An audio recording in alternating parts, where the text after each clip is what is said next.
Hey guys, and welcome back to another day of the CCT tour. My name is Freddy or Grimmy Rana, and I am joined by the wonderful and beautiful Ryan Retro, and we are here yet again for the playoffs, still in the round of 16. We've got some absolute banger games coming up for you. Firstly, though, Ryan, how are you doing today? I'm doing well, man. Woke up this morning, felt pretty good about Counter-Strike. Usually I wake up sort of like through gritted teeth and like a little bit of a headache and whatever. Man, I feel pretty good today. I'm ready to watch some Counter-Strike. I think we actually have some really sick matchups today. Like we'll jump into the second one obviously later on, but to kick things off, 9 Nexus is definitely going to be a fun one. Yeah, same. I'm really excited. I haven't watched 9 in like ages, as in like casted them for ages. And then Nexus, I've been just seeing them kind of slowly on this upward trajectory. So I'm really intrigued to see this matchup today. So I think it's actually gonna prove quite a lot for both teams. Like 9, this is another tournament where they should be making a deep run. And then for Nexus, this is the first time they've ever made playoffs in a CCT after like tumultuously grinding through quite a few of them. So I think this is quite a big proving ground for the Romanians, especially, who are turning quite a lot of heads today. Or in the server so far. But Ryan, we can go take a look at the schedule first. I think we can go take a look at the scores on the doors, the bracket for playoffs so far. We've seen, I don't think, as we first say, I don't think we've seen any necessary upsets. We've actually seen, if anything, like the good teams show that they're the good teams, right? Yeah, I mean, look at this. So far, we've played 4 BO3s, and all 4 of them have been 2-0, right? Monty beat Havu 16-9, 16-2. Saw beat Sangal 16-3, 16-14. Gamer Legion beating Ecstatic 16-8, 16-6. And 500 beating Voivoda 16-3, 16-8. A lot of one-sided games, a lot of one-sided score lines, and certainly could definitely bleed into today's games. It just depends on the 9 that we get.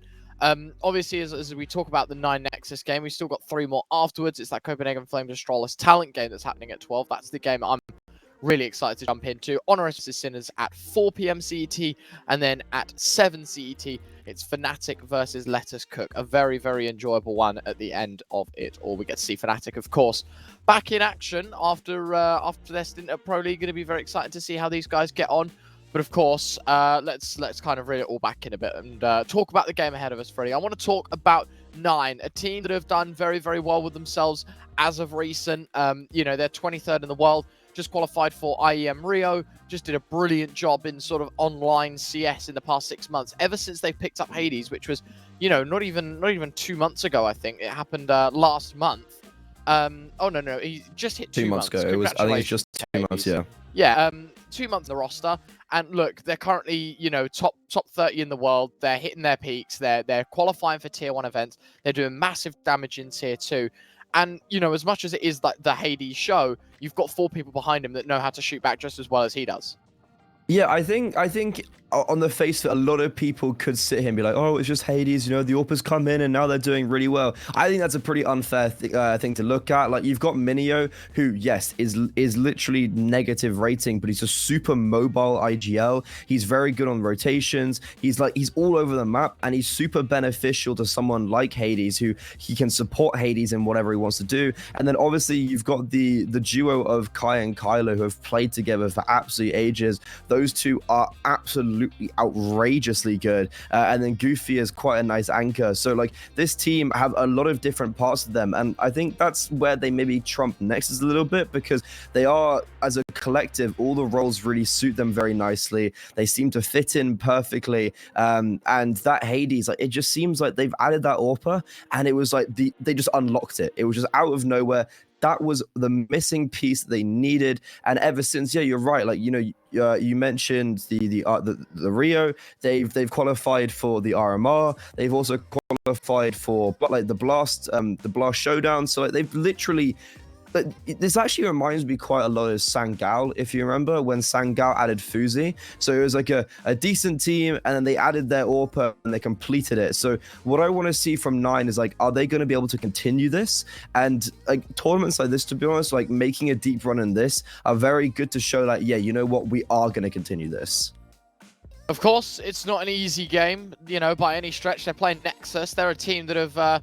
Well, I mean, look, they deserve to be here. They earned their place. There's no denying that. Definitely not on the same wavelengths as 9, maybe, when it comes to the team sort of environment and sort of the ceiling, I guess, is where I'm going with that. They, of course, they played 9 in this game. It's the similar faces, right? Obviously, these guys came through the Swiss stage 3 and 2. I was looking at sort of their roster when it was rounded out, and you know, the changes that they make.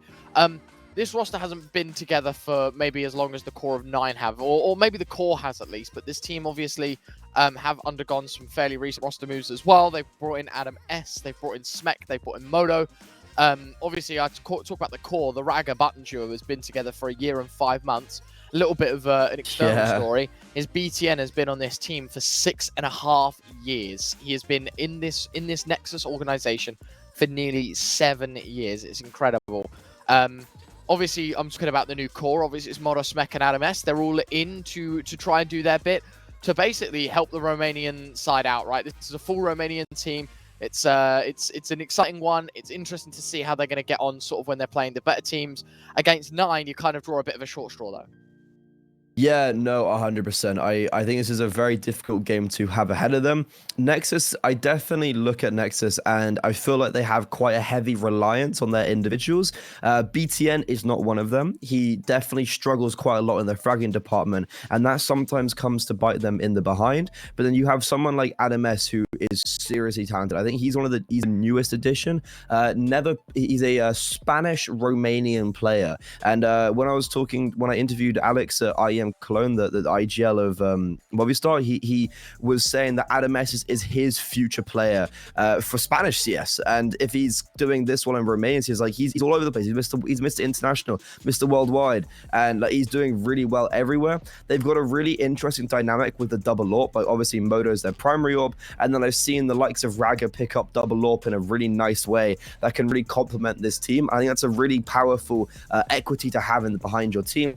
But Ryan, we can see here Hades versus Modo. Hades, a very clear like higher level of stats, but also a very interesting thing we can take from this is it complements a point I was going to make about the amount of games NEXUS are playing. They are grinding, and you can see from like the amount of kills and deaths Modo has. Yeah, look, as I said, there's no denying that these guys definitely should be. If you think 9 have been on the grind and on the HLTV performance, you need to have a look at, you know, these guys. We can talk maps, though, of course. It's Inferno should be banned out, and Anubis, the first 2 maps, it's NEXUS's pick first. They go for Mirage. It's just a map that you know, the one with the most experience on. They played 26 times in the past 3 months. It's crazy to see. Then again, 9 have played it 20. And speaking of, right, we were always talking about, you know, these guys play a lot of CS. The least amount of maps played on any of the maps seen today is 12 in the last 3 months. So on average, 4 times a month. It's Overpass picked by 9. It's Nuke the Decider. If we need it, if it's required, it's there. I'm a firm believer in this is going to be a 2-0 though. Yeah, I think this veto, it doesn't necessarily not favor NEXUS. I think the Overpass pick is really unfortunate. NEXUS had they must have been trying to figure out their map pool when they first added Adam S, because they literally were insta-banning a different map every single time. It was sometimes Overpass, it was sometimes Ancient, it was sometimes Vertigo. Now it seems like they have settled on the Anubis insta-ban, but we are going to go take a look at the game. We're going to be going into Mirage now. This is the map pick for NEXUS, but don't let me get this wrong for you. 9, they are seriously good on this, and they've played against quite a high level of opponents. They've done quite successfully, but another day of playoffs. 9 starting on the CT side, NEXUS on the T side, and there's going to be very active contact towards the B apartments. Let's see who's going to come out on top. Kyla getting a lot of information, wants to drop back. There's odds over at 1xbet looking strong. I'm liking this. Bright yellow, Frey. Look at this. They're a lot easier to see. Yeah. Smek and Raga, opening kills are theirs. The spam from Hades not going to connect. And now it's Minio and Key, 2 versus 5. The banana silhouettes just flood the B site, and I don't think there's any way out of it. Minio going to have his head taken off as well by Raga. Last man for the show, Key, is removed. And I tell you what, that's a pretty decent start out of NEXUS, running into the site, and they own. It's literally flawless. That just everything went their way. Raga, Smek, 5 kills combined. Superb from NEXUS. Is exactly what you'd want on the start of this game. You want to be winning. I think the pistol rounds for this team is definitely where they're going to get the rounds and they can start producing the few off them. Like, for instance, now they've got basically a full buy up against the 3 Deagles and 2 Scouts. And yeah, this silhouette, I thought it was like a vibrance thing on my computer. I wasn't sure if, like, I was like, has my monitor broken? But no, this is awesome. I love it. Makes everything to see, like, a little easier as well. Like, you can just see all the trajectories of nades and whatever. I think it's useful. good. I like it. Yeah. It clears anything that might be, it clears any confusion, right? Exactly. So it goes back in. Yeah, I'm a fan. I'm a fan. Yeah. We are talking about so Kai has got his way into ladder room. I think a big part of how I like to play Mirage is getting a player from Nexus either into ladder room or connector. 9 have full control pretty much still of everything, so they can have a lot more free rotations, especially from Kai coming through from short alongside Goofy. But the only issue is that Minio is clearing out middle now at potentially the worst time because it's exactly when Nexus are executing on the A-bomb site. Out, looking to get some damage done. Heads are rolling maybe, but can't connect on either of them. Hades, a lot on his plate now because the next shot, an important one. Deagle starting to fire away as Minio collects the first. Smek will trade out, but he runs past Key. Goofy's going to help his teammate out. Spots the man in Palace, but doesn't deny the bomb. Adam's going to find a double. Now it's Kylar against 3.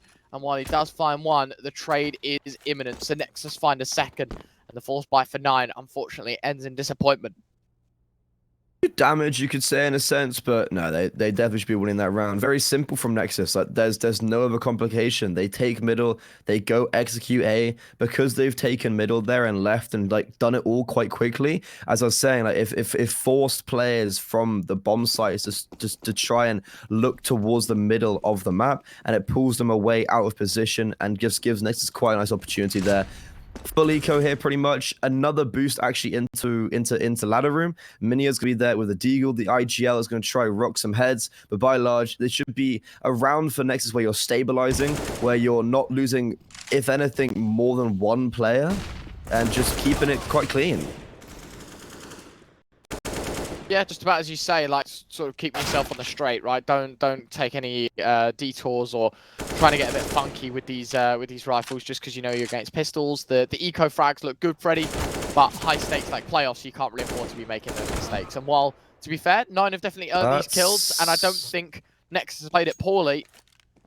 3 kills that go the wrong way. That's a massive amount of damage done by the 9 camp. Kylar has now got an AK, starts moving towards middle though. Smek has him taken down, but still only 2 surviving in a round that 9 only have a couple of Deagles in, and the rest are like really crap pistols. I tell you what, that's a really decent outcome there, and 9 could be happy heading into this gun by knowing that Nexus's money is not going to be a pretty picture whatsoever. Yeah, I'm not a fan of running like a default in that instance on against an eco because you don't necessarily need to get a player close connector. It isn't actually that necessary. You can play a little bit more passive and reserved and play the long range battles with your AKs, but no, they don't. However, now, as you said, it's just the first gun round. This is where it all matters, and Hades off to a fantastic start. The Yorpers strike, and Hades comes out on top for the first kill in this series. 9 already off to a phenomenal start on the first gun round.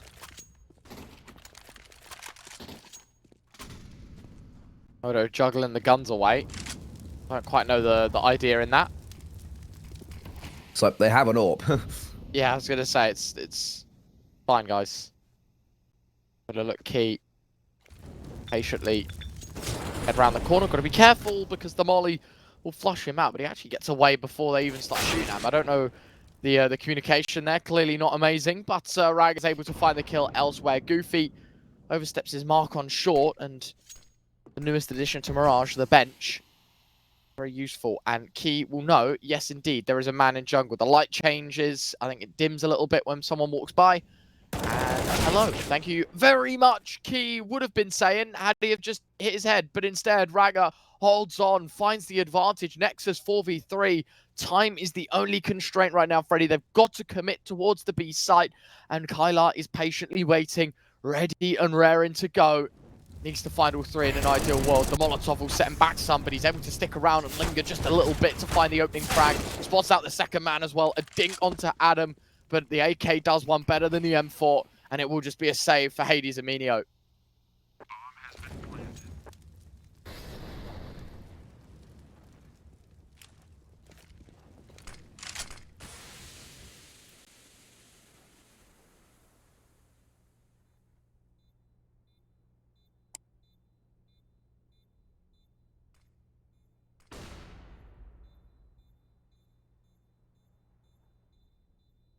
Done. Round finished. Got a pretty picture to be painting here for 9. Thought they were going to get things off to a good start. Not gonna happen. It's definitely gonna be a hard one. Nexus feel pretty comfy on T-Side Mirage, Freddy. You know, first 4 rounds. I know it's not everything to go by, but the fact that 9 couldn't win the pistol, nor the force, nor the gun by, yeah, you're right. Like, they are off to a good beginning. It's also the fact that they lost the opening pick, right? Like, you had the opening frag for 9, and then you have kind of silly picks like this. Like, how is Kai losing that? Like, how is he not getting that kill when he has all the information? And Kyler, really unfortunate that he almost does enough. If he'd maybe wasn't playing in a position that got Molotov out, if the rotations were a little bit closer, we could have potentially seen the round being potential. But yeah, this is a good start for Nexus. I feel like if they were going to have any chance in Mirage, they would have had to get like the first 6 rounds, for instance, because this is still a map that 9 are seriously good on, and Nexus need to get the ball rolling and need to get these rounds on the board early on, which they are, to be fair to them. Indeed. Round 5, tricky one. You've got your AWP and your M4 safe for the last, but in this round, I don't think you can be very comfortable with the guns that you have here, right, for 9. It's a couple of pistols, not quite the pick and mix, because, you know, everyone can afford a Deagle or a 5.7. Hey-ho. It's all the same here. I think for Nexus, they're going to be very happy with...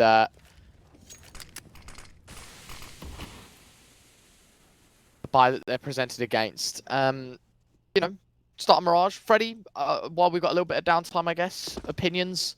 Mirage, is it the next map to go? I feel like it has to be, right?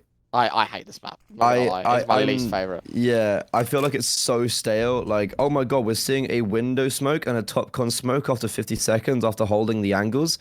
Whoa, revolutionary stuff right now. And then BTN's gonna Molotov the left side of connector, or he just takes contact. Yeah, this is actually a bit of a messy round. That's a nice bait and switch, actually. Minio, that's a good first kill, and that's an even better second kill. These connector players doing a lot of damage, and I'm not a fan of Smek lurking around apartments either here, because unless he gets both these kills, this is not going to be a worthwhile trade for Nexus, and this could be a difficult one, actually, however, Ryan.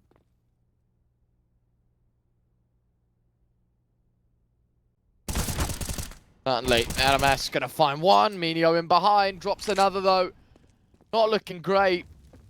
This round could have been seen as a bit of an oversight, a bit of a one-way ticket to round 5 here for Nexus. Dead. Met with a brick wall. Unfortunately, just face first into it. Bomb plant will happen. A little bit of cash in the pockets here for the Romanian side, but still a lot of work to be done, especially when Goofy finds Raga. It is just NMS left. And the flash to try and introduce him back into the site. Kylar, patient towards CT. And that is a brilliant pickup for 9. They finally get their first on the board in a pretty unconventional way. Yeah, I was talking about how mobile Minio was at the start of the game. He got the killing connector, gets a kill, and then runs underpass, gets a kill underpass, and then runs around the whole of T-Spawn through Palace. And, like, he just sets himself up. Oh my god, what a shot from Kai. That's unreal. Now, that is unlucky. I mean, yeah, great shot, but unlucky. That is a shot and a half. I love as well Kyler just kind of chilling here. Like, he gets flashbanged in. No need to take any aggression. But yeah, a very unconventional way to win your first round. However, you're putting yourself in a very nice economical stance. And Nexus, that bomb down actually really helps them. The extra $800 will mean they'll get a full buy, and it might be a fast play towards the A bomb site here, Ryan.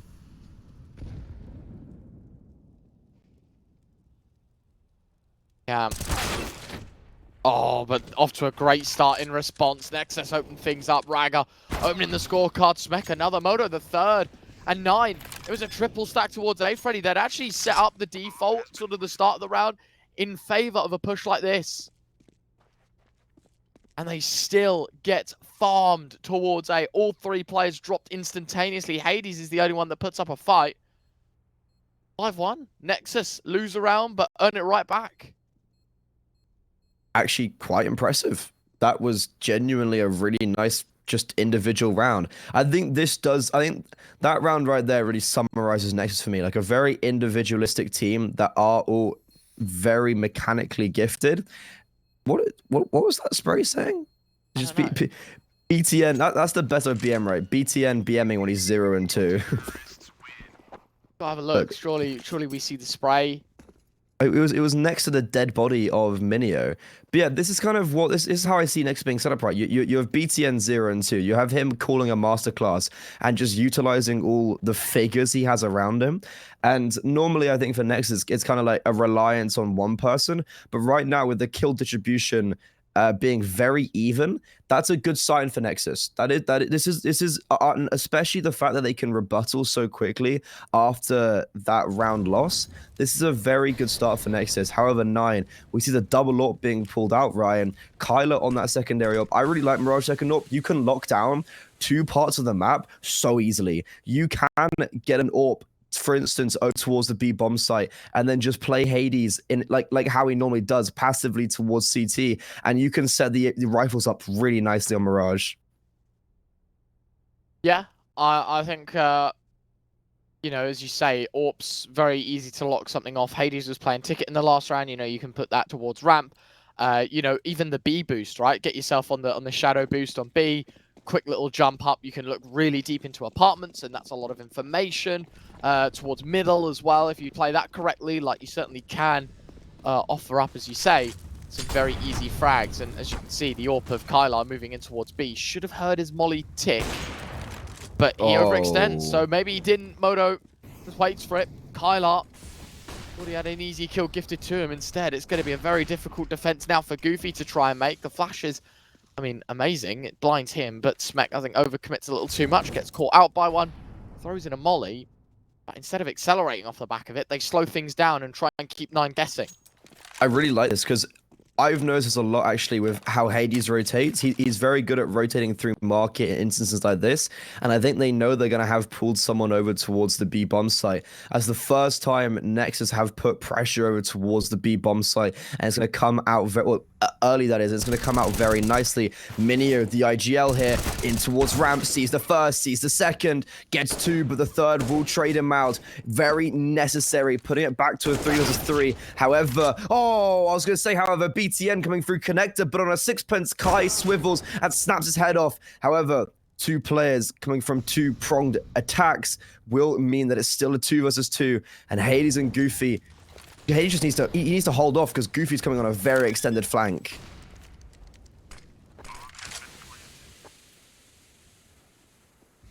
Who's going to find who? What's going to happen? Ramp acceleration. Ooh. The flank caught out. Now it's just the front runner, Mr. Hades. Quite a game so far. Big green in hand.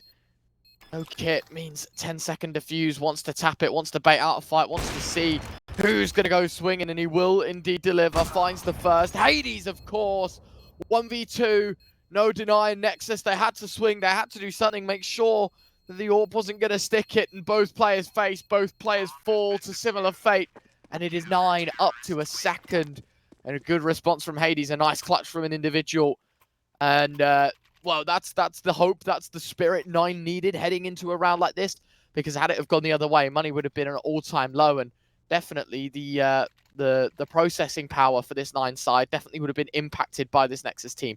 Bearing in mind, a 5-1 start for this T side. It's an exceptional performance on their map pick. Yeah, it's still very early days. I think the more I watch Counter-Strike, the more I do notice that should never take the first few rounds at face value because anything can happen. However, that's a really good round from 9, especially because they lose the man advantage very early on, like literally within the first 10 seconds. Rotations are all skewed, and it comes down to the Minio getting 2 frags in towards ramp, and that could be the difference for someone like 9, where their IGL is able to perform at a very decent level, whereas BTN's is not. But now, looking at this round, You've got a very early connector play from NEXUS. A lot of pressure being put on from both a Molotov from Kyler and the individualism from Minio. And now that's the opening pick for 9. Last time they did get an opening frag, though, in a manner like this. They did lose the round. So this time, I'm going to see if they can try hold on to it. And a peak like that is not ideal. Not pretty now. 9 are starting to show what's up, starting to actually prevail, right? I think is the easy way of putting it. They are definitely starting to own it a little bit more. And there you go. It's just Moto left. 1 versus 4. Flash. Oh, I mean, that was good. Hades peaks at perfect timing just as Moto starts turning away. We'll do the exact same again. Misses again. Not ideal. There we have it. 9 will close up shop. It's Goofy that finishes it up. And yeah, brilliantly taken care of. 9 up to a 3rd. Oh, that was a pretty good round, actually. That went really well. And that's completely broken the economy of NEXUS. They're going to be on an eco this one. They'll have the buyout for next. However, they're not going to have the AWP. So this is a sign that look quite nice for 9. We've seen Moto produce quite a lot with it already. Opening frags have been won with the AWP. So without that weaponry, it could just prove even further detriment to NEXUS. It's going to be a B rush. Yeah, it's a full eco. You've got a single Deagle and Adam S. Not really much to write home about, to be honest. No utility. Looking just to farm up here for Kyler and Goofy, right? Final 5. There's your first. I like this, playing distance, trying to get his teammate into a position that's a little more active in holding things down. 2 kills already, pretty scary stuff. Bomb might go down. Brilliantly here. Maybe a bomb plant could be argued, as you say. Nade. Okay, never mind. Just dunks on the T side. BTN's left, 1 versus 3. Has got an AK. Saw Minio at head height, and then Minio presses crouch. So on the reswing, his crosshair completely thrown off. Pretty smart stuff. Just a little note to be taken there, I guess. But there you have it. 5-4. Freddy, as you say, first 6 rounds. NEXUS were ahead by a few. And you should never take them for face value, because stuff like this happens where actually now it's looking a lot more bite-sized for 9. And I think the argument can certainly be made that these guys are on track to win this half. Yeah, I think from my perspective, I will stand by what I said with, like, NEXUS, they had to get that 5-1 start. Like, that was literally fundamental to their Mirage. However, this is when it starts getting, like, really important, when 9 are getting consistent gun rounds out, when 9 are starting to heat up the pressure, and that's already just a great opening pick. Kai, just nice movement. Jules, one of the players in middle, and is putting a lot of pressure over towards that area of the map, and is able just to go, you know what, we've got the man advantage. I'm just going to chill out for a second. True. Very, very true.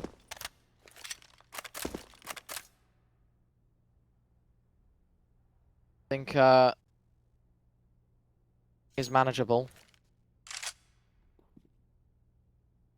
Looking at the CT side, 9 starting to gear up a little bit, starting to show what's up, which I'm liking. This is the 9 I was expecting to see through this BO3. But they are playing some serious Counter-Strike right now. They actually are, like, they are actually playing so well. I think it's really cool to see Hades finding a spot, because he's a very passive AWPer by nature, as you can just, like, literally see in this round. Like, man, he's holding Murder Hole from Market. Like, he's a very passive player, whereas in Finest, they try to, like, they replaced Anakez, one of the most aggressive AWPers, with Hades, and then try to shift how they played. And so it's really good to see him playing on a roster where he supplements it quite nicely. However, this is when he has to go quite nuclear, right?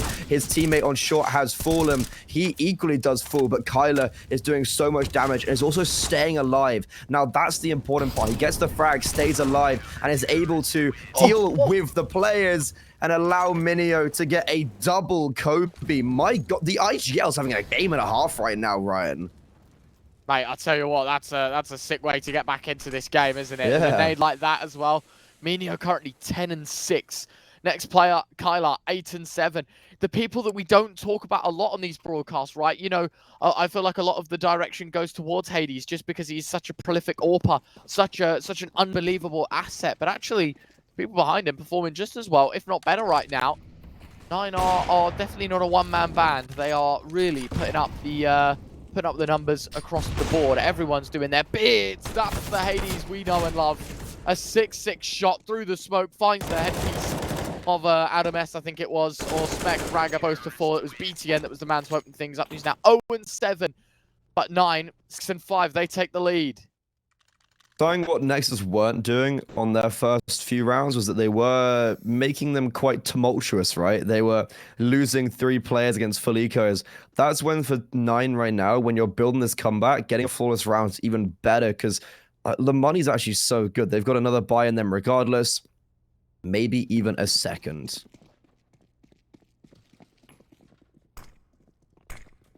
Problem is as well, because of 9 have won so many rounds in a row, like so quickly, so consistently, the money, T-side are going to be thinking, well, you know, like, they're going to have a little bit of it, but the problem is like, it's so much more than you'd think. Key, very nice opening frag, finds 1 3/4, Raga's down to 30 points of health.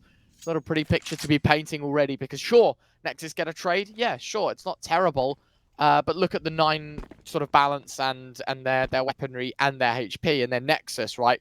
You've got 2 players susceptible to a 1 dink with an M4, there's 2 of their players with an AK, and they're still running the AWP setup. It's just going to be a very difficult series of events to untangle. It also like completely stops their momentum. You could tell they were going with something maybe a little bit faster when they're setting 2 players underpass in that manner. So the fact that Kay has just completely just kind of stopped that moment momentarily. And now after a minute, they are starting to encroach out of the A bomb site with Adam S lurking in Palace. It does signify that they might be trying to come towards this part of the map, but look at the utility. They've got no smokes.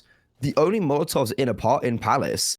They've just got loads of flashbangs, which could actually work quite favorably in 9, especially because they've still got utility. They can still drop smokes and Molotovs, and they can still try protect themselves. 30 seconds left. Hades with a lovely defensive smoke here is holding for Adam S, and then you've got Goofy just being baited in. The bomb gets tapped, and Minio's in close rotation. Goofy reveals himself at the best possible time, but he's only able to get the first. Hades gets a second, and the advantage is still in favor of 9. Kyler coming from short isn't quite going to see BTN rotating away from the bomb, but the IGL who's got his first kill in the series so far has to get quite a few more now if Nexus want to win out the round. Yeah, still much work to be done. Then again for 9 as well. Hades is starting to stick. The only man without a kit is starting to stick the bomb. No one expecting the Tetris push. They've got about 7 seconds to find the kills. There's the first. They know where Adam S is. Kylar's going to try and jump on the bomb. I don't think there's enough time either way. It's going to be close. He continues to stick, but Adam S wins them both out. We'll find the first and then the second on the defuse. He'll deny the chance of 9 continuing their lead and tie things back up 6-all. But again, that's the round I'm looking at, Freddie. And if I'm honest with you, 9 did the hard part, but fall at the easier bit. Yeah, you're saying right there, like, the AWP is the one player that has a kit and doesn't stick it. Firstly, why does Hades not have a kit? Like, let's be honest, come on. If you've got that much money, yeah, like, you may as well just buy one. I understand the mentality of, like, you normally want to put your AWP on the defuse just because it's, like, it's quite hard to cover sometimes as an AWPer versus a rifle. Yeah. But then, like, he's got no kit, so why isn't he sticking it there? A very sloppy round at the end there, 9. It seemed, yeah, Nexus, like, they did well to get the kills, but they also got a little bit lucky with the fact that 9 almost just gifted that to them on a silver platter. However, they do not want to make that same mistake again. An early man advantage this time isn't going to get traded out for 9. So in round number 13, they'll be looking to, I think for them, they genuinely want to get 9 here. Yeah, not the team, but the number. Yeah. I mean, they'll happily take 9. You know, take them down. BO3, done. Yeah. See you later. See, that could, like, what I'm saying now, I'm covering both sides. Like, I'm maybe, who am I talking about? Yeah. Looking really, really sick, though. Get him. I'm liking this. Yeah, what? yeah. Wow. Wait, what? How Minio didn't get a kill and his teammate of Key finds one and trades out, I will never know. I will never, ever know. And, well, that's looking pretty decent. Minio finding Adam S. 4 versus 3, make it 2. Goofy finding Smek out towards Connector means the A push are the only players left in this round. And that might just be short-lived as well. Minio's trying to throw some hate through the smoke. Not a lot has been found, but, yeah, the round's over. I don't think there's any way. No, I like the fact they're saving here. I don't think the money for Nexus is great. They're probably on 2,900 or so, I'm not mistaken. So they're probably not going to have a buy in round either. Saved AWP and saved AK though. We've already seen what Modo can do in that round right there. Like he just peeks out rampant, kills K, who's was quite far away. Like the fact he gets K and not Minio is also surprising. But no, that's a 7 for 9. Right, is that the first time they've taken the lead?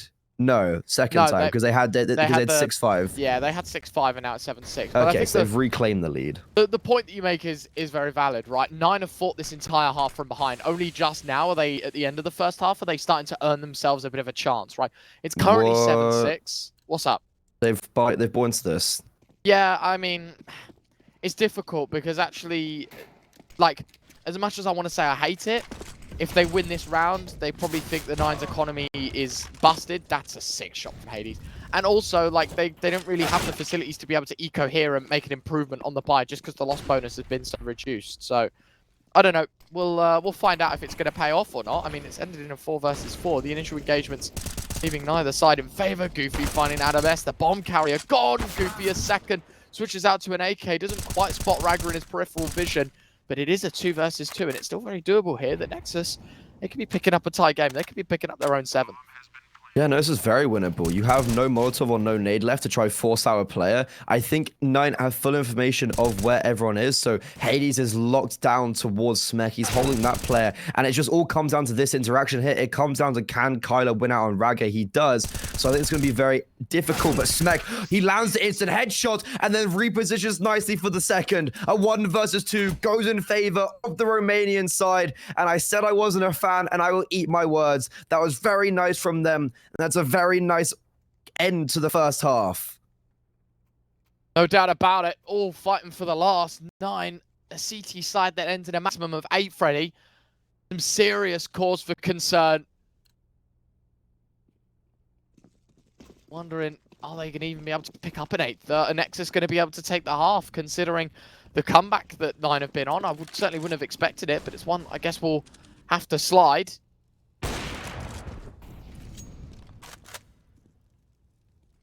By Freddy once that we were gonna clown works out, but the start for Hades even better in this one. Yet again, the AWP finding the opener, his 9th kill. He's doing very, very well at the tail end of this first half. Yeah, he's been getting a lot of entry kills actually. Not always have they resulted in a round win, but he still has had a very, I think this is a very Hades game, right? Like you're playing quite a passive position, you're getting the entries, not doing anything too crazy. Like you're holding angles and they're just kind of walking into you.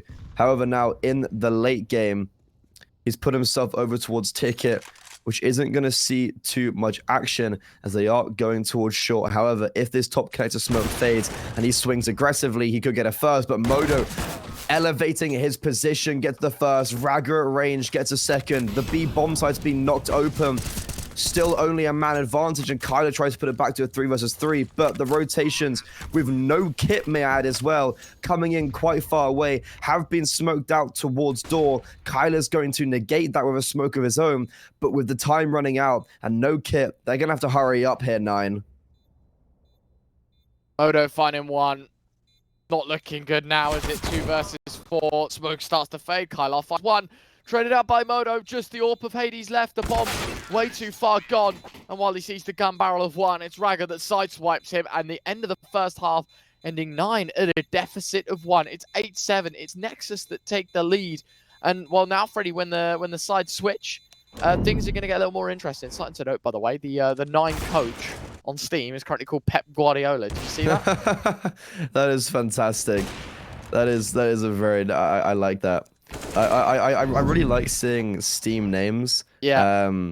A fun fact about when the scoreboard pulled up. When I was casting Nexus the other day, at half, BTN had 3 MVPs on the T side and 2 kills.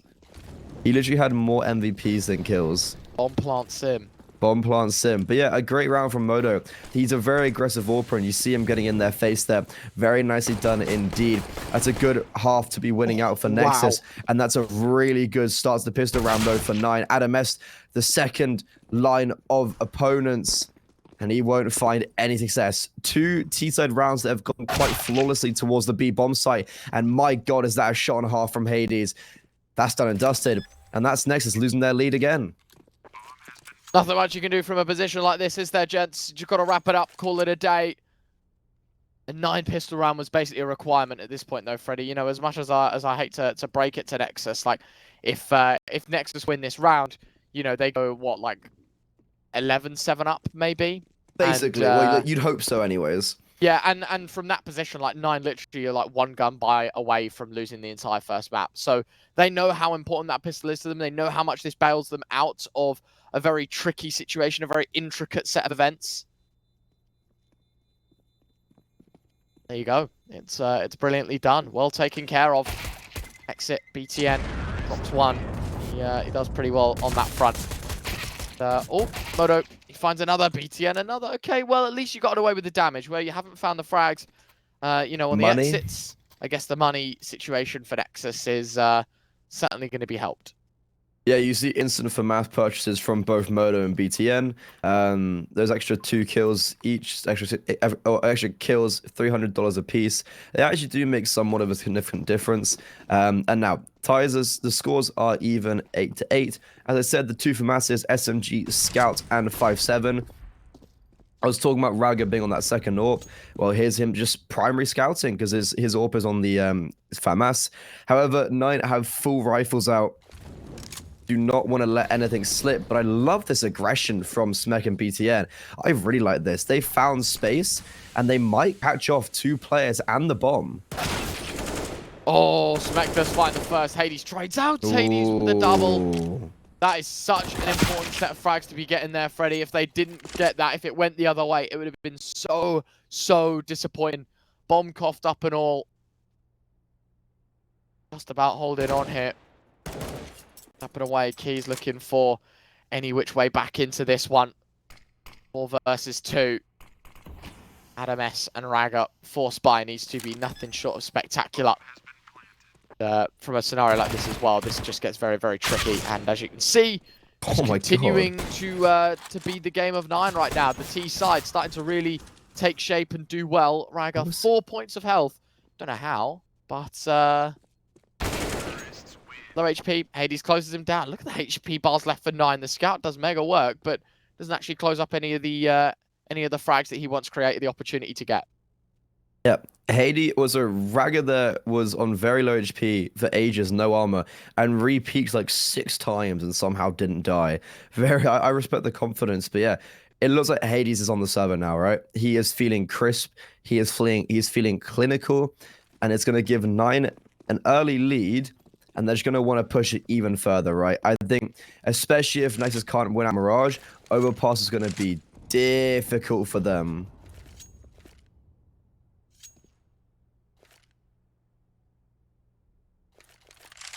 Definitely the case, right? I think 9 now starting to warm in a little bit more. I think the one thing, Fred, that a lot of people will just kind of forget about is it takes time to warm up into an actual official environment. Like, sure, maybe they played the scrim beforehand or whatever, but actually, you know, like, that doesn't mean everything. It's still the world of opportunity in which, you know, 9 aren't 100% switched on or what have you. But they've done brilliantly at the start of this second half, right? Certainly looking sharp, looking on cue, on point. In this round, right? Like Nexus having USPs. I don't know how they're putting up so much of a fight, but they are indeed delivering. It's a few kills that are filled out in favor of the CT side. 3 versus 3. Couple the guns can get picked up. 9 just need to make their way towards the vacant site. Space has been made towards A. Let's just take it. It was very similar to what happened in the first half, but to Nexus when they're on the T side of losing quite a few players on this eco. Yeah, and the AK is going to get one more. BTN, fairly good. He usually gets a second. K is the only player to survive. That's a really nice round. 10-8. Yeah, granted you got a 2-round lead, but keeping 1 player alive in a round where you want to be keeping 4 minimum is actually pretty good. But if we do like cast our minds over to Overpass for a second for Nexus, they've won 3 out of the last 9 games. They're on a 4 losing streak against very significant lower level of opponents. 9, they're unreal at Overpass. So if this gun round here right now does not go their way for Nexus, we could be seeing an early beginning of just the series lost. Certainly starting to fade away, right? Like the door's beginning to close on Nexus a little bit, especially if they lose this upcoming round. I think they're going to be very unsure as to what the approach should be. I don't think Nine are having an exceptional T side. They're just playing very systematic Counter-Strike. I mean, we saw in the last round how much they got rocked when it was just USPs. I think they know just as much as we do. That cannot afford to happen again. That really is a scenario that can't let slip. A good start. Key going to find Smek. The 5 versus 4 now make it 3. A massive, massive overextension, Freddy. Nine able to capitalize, and already this Nexus side completely locked out of A. So much to be done. Bomb, no doubt about it, will go down. And this is one of those that you look at and you wonder, like, Nexus were in such a good spot. I feel like they had the read, yet still couldn't find any of the frags. Yeah, it's like, genuinely, what could we actually do about that? They just got outclassed. They got completely rattled over towards that A bomb site, and saving players here is actually very useful. So the fact that Minio's getting one, spotted out the second, and look at Goofy. Goofy's in apartments. He's ready. Yeah. He wants to kick Moto out of the deep bomb site. The rent is due, and K is going to come and collect it. Look at the kill distribution on 9. You've got, granted, Minio and Hades, who are maybe like a little bit higher, but no one's doing bad. Everyone's doing pretty well. And I was making that comparison very early doors for Nexus, but Nexus have seen the individuals drop in and out. You are right. I think Nine are having a more consistent team. Like we were talking about, like across the board. Yeah, sure, Hades is starting to warm up into things. Minio, currently, what, 19 kills? You know, he's having a great game, really, Ryan. really good map 1. Goofy as well, 14 frags, 11 for Kylar and Key. Like, the kill distribution is so much more even on that T side. It does start a little bit sour. We were talking about the man that's having a good game. Not quite a great one. He's the man that takes the early exit out from top middle. A nice shot, admittedly, from Adam S. But, oh, they're going to start accelerating towards A. Hades tries to pull out the Molotov to cut off any push towards site from the jungle smoke, and still taking tags for it. Hades finding one. The MP9 will trade up close and personal, and no one quite knows what to do because advantages falling in favor of the Nexus side, and Nine only have Kylar left. Yeah. An actual full buy from some players here. Hero A1S from Adam S has granted him 2 kills. Kyler, in a 1 versus 3, is going to get heard out by Adam S, who's in underpass. Kyler isn't going to clear him. And yeah, very nice reposition from the Romanian youngster. Nexus, that's a big round to get, to be fair. They're still trailing by 2, but if there was ever a round to win, this would be it. Break the wind in the sails from Nine a little bit. Like, their money's in a really uncomfortable position, and that is the outcome of some of these closer rounds. Like, you know that eco round where they lost? Sorry, that they won with only 1 player alive? This is when the repercussions of that start to be implemented.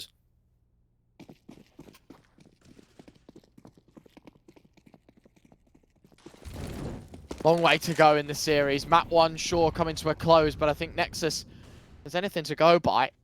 You know, even when they've been losing, they've been within the arm's reach. Flash. Oh, it's brilliant. Moto caught completely off the angle. Molly onto Smek. He will find the frag and able to escape. Only just, though. Look at this. Freddy on site. BTN, Moto, all in conjunction, finding kills together. And a happy round, I think, for the Nexus side. They get rid of any possible threat, and that is an exceptional result in a round they desperately needed. You know, not dropping any players, so important.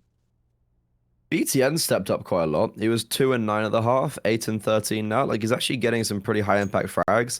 I think he got like 2 on pistol, to be fair, on the save, so we can take maybe 2 off the tally there. Yeah. But I love the smoke that that Moto drops on CT. He drops it in front of him, and it just gives him so much space to work around. Smek definitely gets a little bit lucky that he's against an eco, for instance, because I think his play against a rifle wouldn't hold off, but the P250 can't quite deal with him running, or just being run down. And that's a round from 9 where they don't get a whole lot of success. The money's really awkward for 9 as well. They only had 1,900 loss coming into this round. Someone like Minio is fine with the ecom. You have majority full buys, but then 2 Galils out, and to be fair, they've actually made it work. They've got nothing left in the bank account, and Nexus, they could be on a road to getting the lead here. Definitely, Freddy. Definitely can earn it back. think for the both of us, we'd love to see a scenario like this, right? Where actually, you know, NEXUS are able to put up a bit more of a fight. CT side didn't start amazingly, and unfortunately in this round, it's more of the same. Key finding the opener with the AK. Adam S doing one better. We'll find the trade. A 4 versus 4. The AWP in a good position. Hades will neutralize. Minio trades out. It's all 1-for-1s across the board. And the 2v2 context, excuse me, the bomb plant to come in.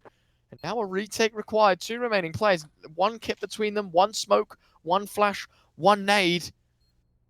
A bit of a dream to try and tie things up. Ragger's going to be the first contact onto Hades, and what a shot there. Minio, the IGL. He's proved his worth in gold so far. This 1v2 would be monumental for them, and he falls at the first hurdle. Adam S just swings on him, nails the headshot, and NEXUS keep 2 players alive. They win in 11th, and they put 9 on a low buy. This could be them getting 12. This could be then potentially actually winning Mirage. And we were saying 9 were on the back foot at the start. Well, then NEXUS, ever since the first 12 rounds, have been on the trailing end. So this could be them finally taking the lead, and they're once again putting the polls in an uncomfortable position. Got to get things going again. You're right. 9 giving themselves 30 seconds just to breathe, talk things through. Just relax, guys. Game's not over. Our money, yeah, sure, not great now. But we take 1 eco, and then the subsequent investment will be a good one. Don't rush to conclusions just yet. There's still a hell of a long way to go, Freddie. You know, I think both of us will agree in the fact that, yeah, sure, you know, there's a limited amount of rounds. You know, you only need 5 more to win. That's a long time. You can get 2 or 3 more gun rounds out of a scenario like this. Game isn't over. There's still chance to make a change. There's still chance for opportunities to creep up and to stop NEXUS from going down the path that they're currently on, which is looking very, very solid, may we say. Round 23, a big one. 9 don't take much of a buy. You expect this, right? However, who needs a buy? The extra bomb plant will give them a bit of utility, and that's a great first kill from Kyler. He's a little bit ahead of the rest of the team, though, so he gets that first kill, jumps out by himself, and they are just lining up 1 by 1. The trade spacing is really actually quite poor, to be honest, for 9. And Minio, after his teammates had died on the back of the bomb site, still in apartments, that's a really easy round for NEXUS to pick up. Lovely shooting from the likes of Modo and Adam S, but they got gifted that. The trade spacing was really poor, I'll be honest, from 9 there. Yeah, don't quite know what happened. I mean, to be fair to them, look, you're on pistols, majoritatively speaking. Sure, maybe there was a gun picked up here and there, but you can't hate on them for losing this round. It is just, you know, yeah, it was never expected to be won in the first place. The odds overall 1xbet starting to open up a little bit more. If you want to go and check them out, of course, CCT.gg/1xbet, starting to certainly recognize NEXUS. Hold on. You know, they have a game of Counter-Strike, and they are playing it well. Still not favored. No. Starting to note. Even though they are winning their map picks so far, I think that's when you start throwing the overpass conversation in the mixture and go, yeah, look, regardless of this, I think 9 are going to win overpass. So that's why I'm putting so much pressure on NEXUS and Mirage. I feel like they have to get Mirage. On the T side, default towards middle. Sending Kyler and Goofy out, it's very standard, right? You know, you've got the Molotovs in connector, smoke top con and window. And I like the reposition from Modo. He's going to double stack up with BTN, and you've also got extremities being pushed towards the B bomb site. That's the bomb down. Oh, that's huge. Apartments is on lock. The bomb's down. Minio was going to get help from Goofy, but it happened like a little bit too late. However, because there was pressure over towards A, Smek's going to try and make something work, and he will just fall into the hands of Hades. Goofy picks up the bomb. Adam S can't really do too much about that, and even though they have the man advantage and the bomb in their grasps, this round's actually been reset slightly. However, I was thinking BTN had to reposition because Modo comes and rotates towards CT. That's a lovely reposition over towards middle, and the advantage further being put in favor for NEXUS. 13 is on the cards for them unless Goofy does the unthinkable. 1v4 for the big man. Going to be difficult, as you say. Fair play. Let's find the first. 3 more to go, though, and he walks into the guillotine of the second. NEXUS 13-11. 2 rounds to the good. Starting to get a little scary, starting to get a little shaky, starting to get a little nervous. I don't think the T side of 9 were expecting quite the recovery that's been put up here. And just consistent fragging from everyone involved. Means really only one more shot at it. It's the eco here and the biome the next that is the do or die. CT side. Money isn't amazing for some, but it is unreal for others. Adam S 5 digits in his back pocket. This is a difficult one for 9 because they're gonna have to spend a lot of time unraveling that economy for Nexus before they can get to the sweet spot where actually, you know, they're gonna be in a pretty good position to I guess deliver, right? The point being, 9 are going to be against consistent buys, quite possibly for the rest of this game. The flash is amazing. Smek does get blinded up. Key to his assistance. Minio will trade. Goes deep towards CT as well. Kylo just walks into it, and there's a gap in the jungle smoke, guys. It's not a pretty one to be seen, but it happens. That's the easiest kill BTM will get all day. Still, though, it is a 4 versus 3, and I'm not even sure if this is in favor of Nexus, especially with how low HP some of these players are. It's going to mean that P250 can pop off quite nicely, but Minio, as quickly as I was saying, that is now in a 1 versus 3. He's been spotted out. Adam S, a lovely jiggle, baits out his attention, and then fades away, forces the attention back over towards CT, and then as that happens, he swings out. 9 only get 2 kills on the bomb down. Really nice from Nexus. You've got Modo, who's having a great game on the AWP. He's very consistent. And then, to be honest, as soon as I called out the players for maybe not being as consistent, you've seen the likes of Smek and Raga plot along. Adam S has had some he's been getting a lot of multi-frags, like time and time again. And then Raga picking up that second AWP. I was talking about it at the start of the series, how beneficial that is for the Romanian side and how much depth it adds to a map like Mirage. And they're showing me that right now.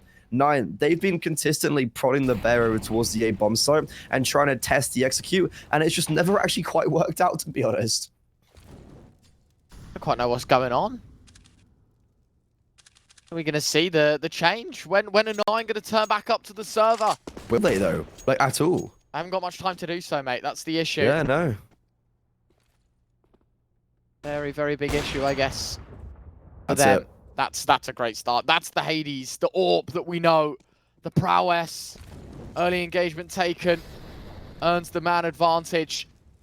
Walking away with a deficit here, Nexus. They know they've got to get a little bit more cheeky, a little bit more innovative. That's exactly why the move starts to happen in underpass. Wondering if it's going to be a straight extension out towards the site or if it's a little more passive, just gathering information. The bomb's made its way back around towards A. So while there's a bit of a dream being sold, you know, in terms of the utility being tossed about, certainly not going to be a pretty picture here for Nexus because they gamble more towards B than towards A. And look at this execute. 9 have played them like a fiddle, straight out towards the site. No stopping them here. This is going to be a bomb plant and a very, very difficult site hold. Yeah, they're contacting out of the bomb site, and now they're going to start throwing utility. I was just waiting for, are they actually going to throw Modo away, or are they just going to let him continuously peek over the smoke? The pass player who spotted out. Oh, he gets the timing shot. K falls. However, Hades back on it. He wants to put his team on his back and push them the whole way. Got to note that Kyler, the lurk, has been dropped, so it's a 3 versus 3, and Hades will not anticipate BTN, but a lumbered spray from the IGL. Now that had to go in his favor. The 3v3, and with 9 still putting utility down, it is just slowly picking down the time. A single flashbang left on Goofy, and he's not going to be able to use it in time to save his teammate Hades alongside Goofy. They have to pop off, and they will do so. 3 quick kills in a flurry, and 9, a must-win round. They will finally claim. However, it's something that we've spoken about, Ryan. Look at the money for Nexus. It's so bolstered. They can buy for the rest of the half, or the rest of the game, potentially. Definitely not looking great, as you say. It's not a pretty picture. I mean, sure, it's a good way back in. Let's not deny, you know, for 9, that's a round that they needed to win. We know that just as much as the next person. However, we're looking at scenarios, context, where, as you say, the money's so advanced, so in-depth.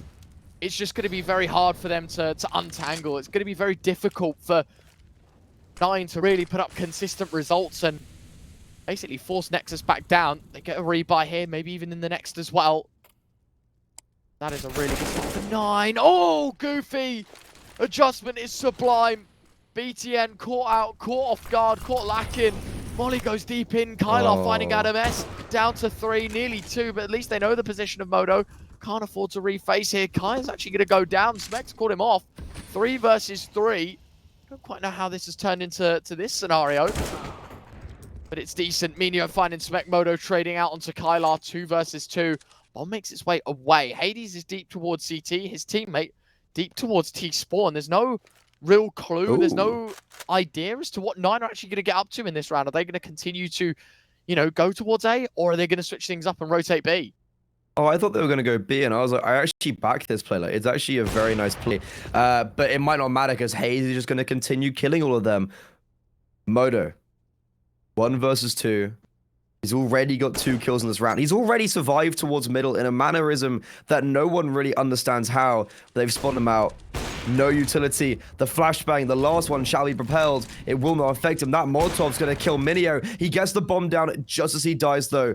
AWP versus AWP. Modo has switched out to an M4. Hades full blind. He's in a great position, to be fair to him. There's no smoke, so Modo is going to have to use these flashbangs perfectly. He actually blinds himself. Hades unblind, doesn't get affected, and Modo, jumping around like a madman, lands the movement, jumps onto Firebox, and finds Nexus match point. The Romanians saved once again by the AWPer. 28-16. My God, is he impressing me and everyone else in the stream right now. 1 more round. That's all Nexus needs. Nice attempt from Hades. Just couldn't hit the shots where required. As you say, Modo just jumping around like a madman. Look at this movement. You're never expecting that if you're Hades. You probably expect the sight swing. And ultimately now, 15-12, 3 in a row required for 9. Otherwise, Nexus take map 1. The Polish squad, I don't think they were quite expecting something like this. Nexus are playing a brilliant game of Counter-Strike right now, and it starts off well for Modo. Nearly finding a second, jump through the smoke. He's going to find it, tries to find the player towards site as well. Massive damage. Hades trying to close the threat, but RMS will open things back up. It's a 9 disadvantage. Minio will find the jump to the jungle player. It's a 3v3 now, but still low HP, plaguing one of these 9 players. They're not out of the woods just yet. Very nice from Nexus. They've been gambling towards the A bomb site correctly majority of rounds, and a big part of it is the aggression towards one of the extremities, and that is the B bomb site. Raga is in apartments. They might not know about him. And okay, with 9 HP, a gift from God there. But I think this should be round over. As I was saying, Raga, who's in apartments, how has he not got that kill? He whiffed a spray, and now the IGL, who I've been so I've been so negative upon his fragging abilities, just 1v2s in front of us. He wins it out for his team, and as some might bash him for how he can't frag, he does win it out for them. Yes, they were still low HP, but Nexus 16-12. They cause a rumble in the jungle here, Ryan. They do what some might see as unthinkable, and they take the first map off the Goliaths that are 9. That is so sick. Unreal.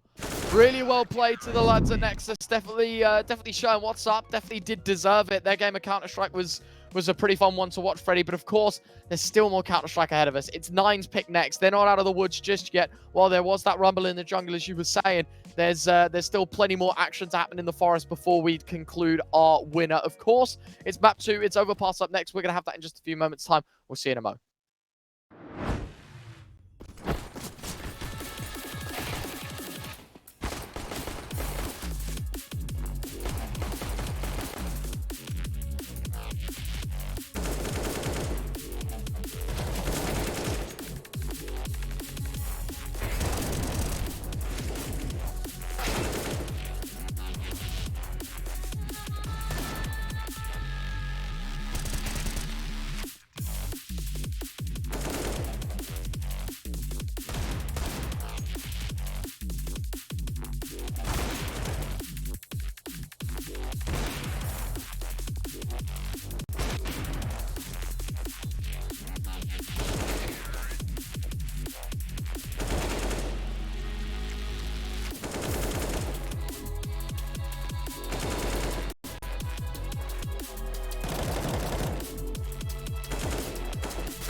A very complicated job, but I love simple things so much.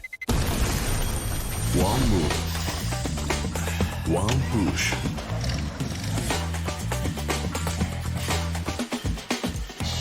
One touch.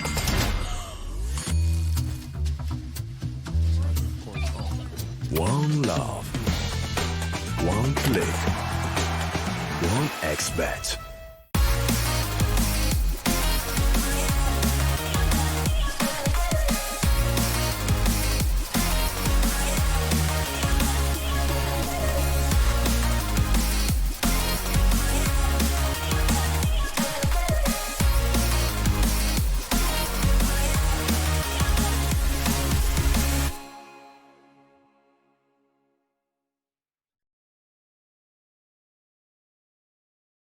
Are you sick of just opening cases? Join the events! At each event you can find special cases from which tokens fall. Tokens are your ticket into a world of unique awards. For tokens, you can buy a skin, premium, or special balance. Try your luck in the skin generator. Also, you can leave your tokens at the token vault, and the more tokens you keep, the better skin you'll get. Add variety to opening cases with Hellcase.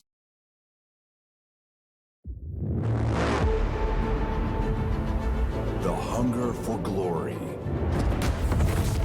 feeds the desire,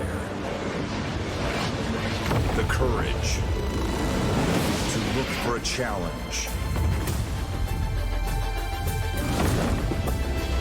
to feed your ambitions.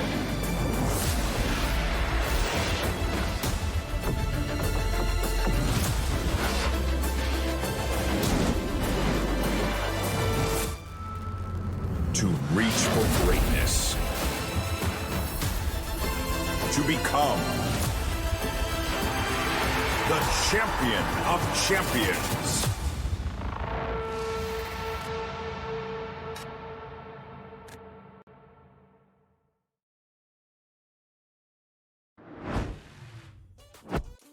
Well, ladies and gentlemen, we saw a first map that some people might find quite surprising. Nexus resurged towards the end, and their dominance led them to victory. 16-11. Honestly, I'm quite surprised 9 let that slip. However, going on to Overpass now, this is one of the favored maps for 9. And I think I was always saying, I think that the theme I was always talking about was this is a really difficult map for Nexus, playing against a very significant lower level of an opponent, and I definitely feel like we could be seeing a 1-1 here imminently, and then it's all going to come down to the decider of Nuke. But Ryan, what are your thoughts on the matter? I think, quite honestly with you, there's no denying that these guys deserve map 1. Nexus played a brilliant game of CS. 9 weren't quite the 9 side that we were expecting. But map 2 is the pick of 9. Obviously, Nexus gets a start on the CT side of Overpass, but this is like 9's territory. They should be able to win out Overpass quite well. Looking at their history as well as of recent results, their last 6 games, they've won 4 of them. And just to list off some of the teams they've beaten, it's Aurora, Alternate Attack, Illuminar, Mixfits. They've beaten Blue Jays, they beat BNE, they've beaten Sprout, they've beaten Prospects, 500, Permitter. Like, the list is pretty extensive. I don't think 9 are going to add Nexus to the tally of teams they lose to on this map. But of course, the series is still very much at stake, because even if 9 win this second map, there's still a decider to be played. There's still a third map that we've got to talk about. Yeah, I think from my perspective, it genuinely feels like Overpass is like a Polish map. I always see them do really well at it. However, Nuke, which is the last map, if I'm not mistaken, is one that could be a little bit more of an even playing field. Nexus, it's not their strongest map, but they are still very competent on it, and they have been finding some quite good results on it. But equally so as 9. So I'm really excited to see how that will play out. 9 actually had a 9 win streak on this map, and again, it's against a it's against like a higher level of opponents, you know, beating the likes of Eternal Fire, beating the likes of Monte, 500 twice, Gamer Legion. So I think that's a bit of a difference between a team like Nexus and 9 on the face value, that this is Nexus' first time in playoffs. And while we are talking about playoffs, we can go straight into the game here. But yes, the first time they've played in playoffs in a CCT event, whereas 9 are continuously playing at this level in day in and day out. And that's when we start getting to extremities and the later stages of this matchup. We might see that experience flesh out a little bit more. Pistol round underway. Welcome back, ladies and gents. Of course, playoffs on the line. A quarterfinals spot in front of us. Only one team can claim it. That's, of course, what we're here to see is who is going to be the team to take it. The start that's it's pretty slow. They are going to make their way out towards the A side of things here, 9, and Adam spotting them out. It's going to be a pretty difficult one to try and dismiss because the 9 side, well, they're just trying to get in the faces here. Ooh. A brilliant flashbang from Goofy. Does blind up everyone, but enemy included, and it allows Minio to find the entry. Good trade out. Smek going to find Hades as well. 4v3 numbers game in favor of Nexus. Yeah, huge as well. That's the flank being eliminated for 9. Hades was going to be their linchpin in this round, but it might actually not be necessary. They know where both players are now, and they're trying to put the duel onto Modo. He's going to fall, and now Smek is in a rough place. Stuck between a rock and a hard one. 1 versus 3. No kit in his grasp. I think there is one down in close proximity. The time ticking away and no one giving him any duels. They are just baiting him in, and 9. That's a big first pistol round to win on the T side. As many people might know, it's a very CT-sided map, so the more rounds you can get early on the T side, the much better it is. It is true. Definitely very true. Big shot from Smek there. I don't know how they lost that round, to be honest with you. I thought it was going to be it was going to be a mega opportunity for them to capitalize, but no, it is done in favor of the 9 side. The lads continuing to show what's up, and there we have it. I guess the moving on from here now going to be 9 follow-up. At least it should be. It's a full eco here for the CT side. Fred, I've got a question for you. Since it is an eco, we can kind of blabble over it. Are you a fan of an eco second round CT side, or are you a believer that the Force buy is better? Like, I know situationally it's different, but like in this very context, do you think Nexus should have gone for the Force buy? I feel like they should, because I think especially on Overpass, actually. Overpass is a really strong CT side second round buy. Like, you can get some really good rounds with the Scout and the Deagles. And also, the reason why I'm also not a fan of the Eco second round is because of this. If you look at the economy, like, okay, BTN's got quite a lot of utility, but like, look at the utility across the board. It's actually not that great. For instance, no Molotov. What does that spell? A rush that can't be denied, especially like maps and Overpass, maps like Nuke and Overpass. I feel like you need to be favoring that utility with the amount you put down early on. So yeah, I'm not a fan of the eco second round on the CT side because of this reason. T side, I think ecos work. What about you? I'm always a believer that the Force buy is the best option. Yeah, same. I think it's so strong, to be honest. I think as well on a map like Overpass, utility is such a requirement. Like, think of the CT side. You have to molly mid and short pipe early doors, really, to like get a real gauge as to what like the T side are molly up to. Mid twice as well. Yeah, molly mid twice, molly shorts, smoke monster. Like that's what, like $2,100 in utility straight up, and you can't afford that, as you were saying, if you eco in the second round. And I mean, look, Nexus, sure, you've got your smoke towards Monster, you've done the bare minimum, but look what you got behind you for the rest of the round. It's another 5v4. Modo will trade out. Minio, what does it say? All the M's in connector. Nylar drops, everyone else trades. 4 versus 3, it's in favor of 9, and the follow-up round looking strong as the first. Yeah, I feel like there, to be honest, Nexus have done exactly what you had to do. They've grouped up and gone towards a bomb site together. The double con push, just the second player eludes them. He does take damage, but in the end, it doesn't matter. The double push towards short again is like they had to do something like that. And they actually know where Adam S is. He's been heard out, so you've got Minio just waiting for the rest of his comrades to come and join him, and he might get 1 here, might even get 2.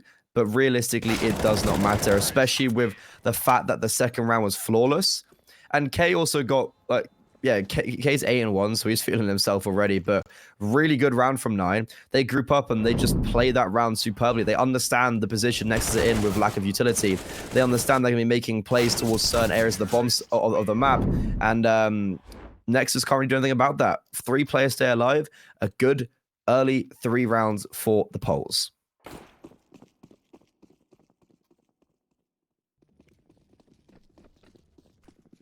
I think certainly this is the 9 that we were expecting to see on T-side Mirage, you know, like kind of like rolling over Nexus. I'm not saying that Nexus didn't deserve it, look, at the end of the day, they play brilliantly on Mirage, but we know 9 is a better quality team than what we saw in that first map. 6 shot from Modo. Starting things out, Minio deleted. DZ in Monster as well. Kylark going to claim it, and all of a sudden, 4 versus 4 numbers game that finds itself level. But the B-bomb site finds itself vacant. 9 will get a plant. They should just get the kills as well, and all should be put in place.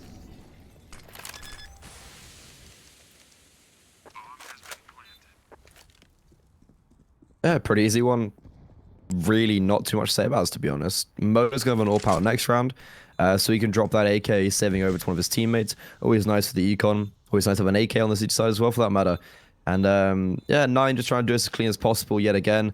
Their money is starting to get fairly substantial very early on. Oh, that's a sick shot to be hitting, though. Look, it doesn't matter even if you don't get away with these guns for Nexus, but the fact of the matter is, any damage here is brilliant. You know that the T side's going to start building up the cash, so taking away, you know, $4,000 minimum a kill is always useful. Kylar's the only exception to that, being on the Mac 10, but that's okay. Moto's going to get away with a rifle of his own. Adam S has 5 grand. Get the M4, get the upgrades in terms of utility. Life's looking pretty good for him and for Moto, and all brought forward. And now this is time, really, for the CT side to get going. Yeah, I'm not sure if 9 are going to bring the AWP out early here. They definitely have the money for it. So, and yeah, like, it really just depends if they want to do that. Yeah, they will. Hades with the AWP. So it's the first round. Both the AWPs are going to be out. I've seen Hades play quite passively before, and I think he's just going to play in tandem with the rest of his team, try to set them up for success, whereas Moto is going to be giving covering fire over to Adam S, who's playing very aggressively. A double play towards A here, and they're not actually quite playing together. Moto, don't want him to push here. I like this position. He can hold this, and he can fade away, and now this is when Adam S can be put into play.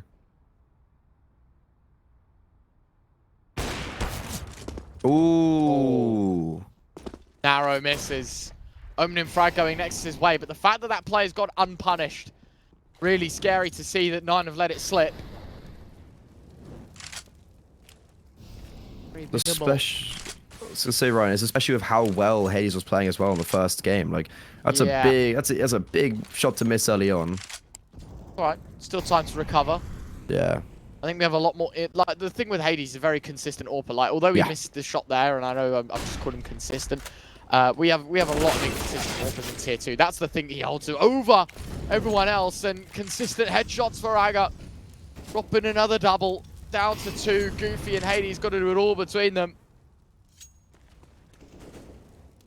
I don't think they really have the facilities for it. I think it's going to be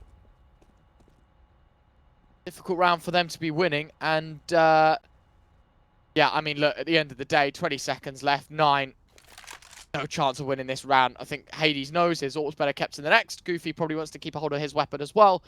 Call it quits. Dunzo, round over. Yeah, they don't have very good loss bonus, so saving the weaponry is actually quite useful. Flawless as well from Nexus, a really nice round. Ragged with 2, Moto with 1. You were talking about consistency for Hades, and I think it's just because a big part of it is that, like, his play style supplements consistency. He's not someone that goes to these outlandish peaks. Definitely in moments, I've seen him, and I've talked to a few people about this, like, he does just out of nowhere go wild, especially in, like, post plants or in retakes. He just kind of takes matters into his own hands sometimes, but normally by large, he plays quite a consistent level of CS, and that's why you do see him be like consistent with the AWP, whereas some players are a bit more energetic, a bit more wild. However, a very good round all in all for Nexus as we come back into this map. 9, they're not going to be put off though. They've still got money for this and the next if they do choose so. And a stack towards Connect. Oh, wait, hold on. Adam S has got so aggressive, and I don't think Minio's realized.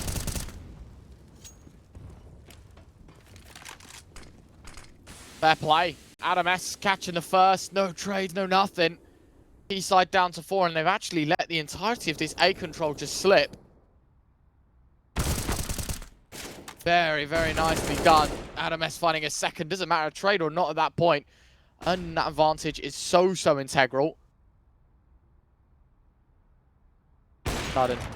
I was going to say the AWP ready and raring to go, just in such a tuck position. But it's an important one here, Freddy, because that's now a 2-man advantage 4-2 is looking likely on the scorecards, and considering 9 getting off to a blistering pace on the T side, NEXUS have just found the groove to cut it all out completely. It's the fact that 9 started off the round with 3 players in connector and then funnel everyone one by one towards ramp. I would have liked to see a little bit more pressure on that side of the map. You could have actually seen them trade out onto Modo at least. But now this round's actually slightly winnable. You've got 3 players towards B, and then the one of Modo on the A bomb site. But the Yorp's going to win out the duel. He gets legged, but that's a big kill to get. And even go for the second. The confidence surging through his veins. And if Hades had hit that shot cleanly, we might have seen a potential round win. But it's also ifs and buts and maybes. In the end, NEXUS will find their second in a row. Trying to earn the respect, I think, a little bit more of 9. Or Pomodo doing brilliantly in that round, finding 3. Not to mention, on top of that as well, that was most of 9's money. They could have sort of seeped back into the round, caught them completely off guard. Solo pushes and very, very important plays. M4's doing brilliantly. I think it was Adam S that opened that round up really for the CT side. Yeah, the aggression. Really well played. And subsequently, 9, an early tactical pause, talk things through because, yeah, sure, while, you know, Hades, Kylar, and Goofy all have money to buy, Minio and Key, unfortunately, draw a bit of a short straw.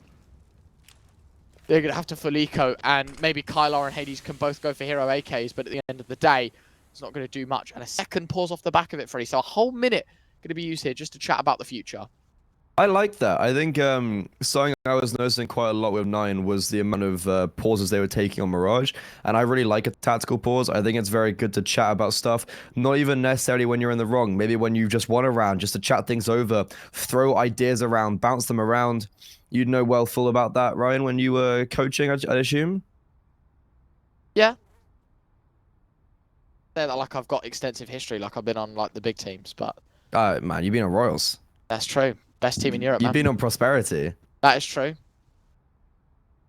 UK teams, love them all. Then again, I think the Royals side that I was on... no, that's a lie.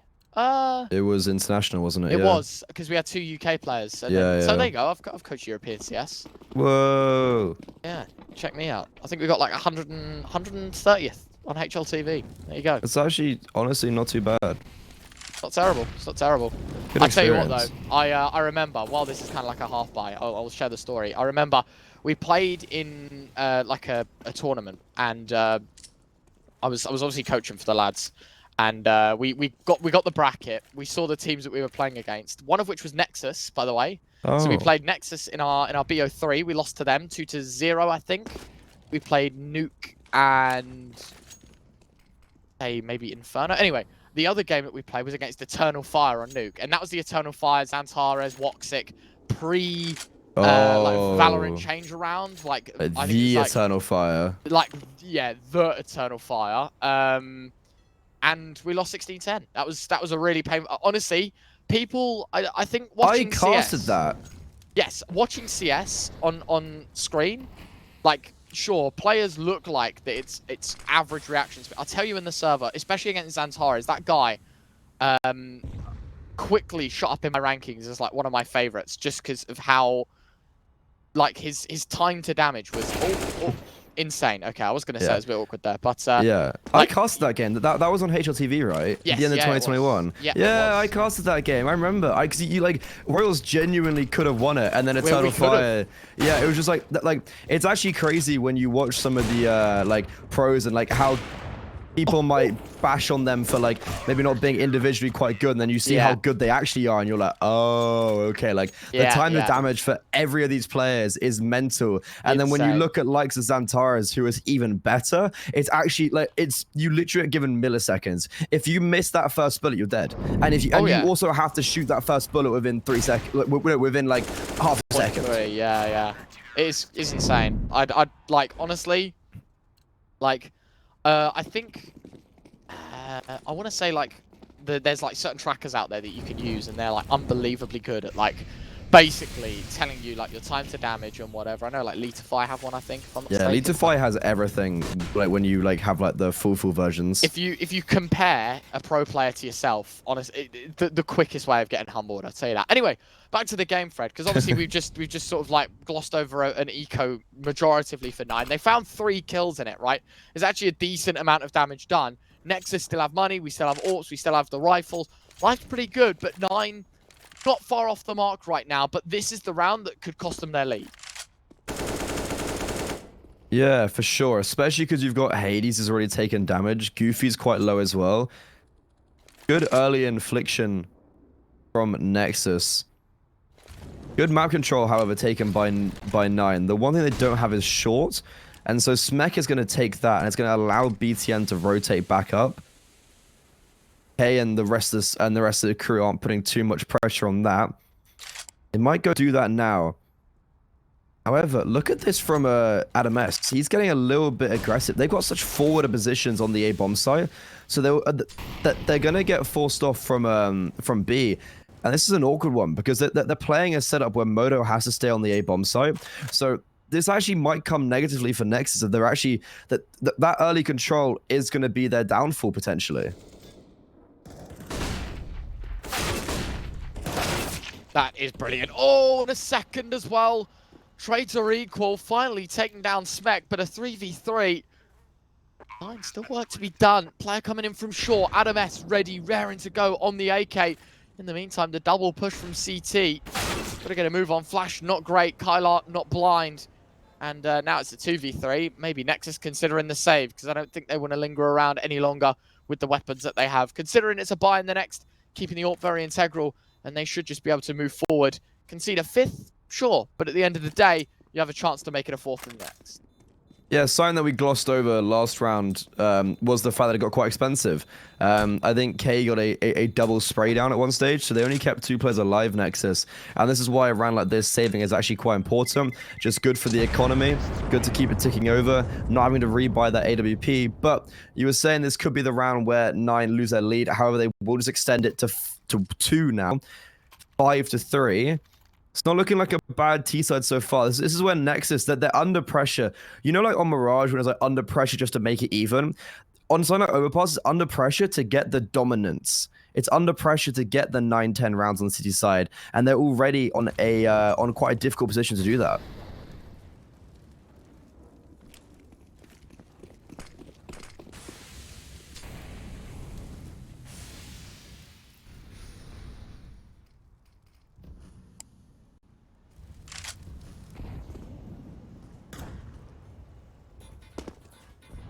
New rounds, new beginnings.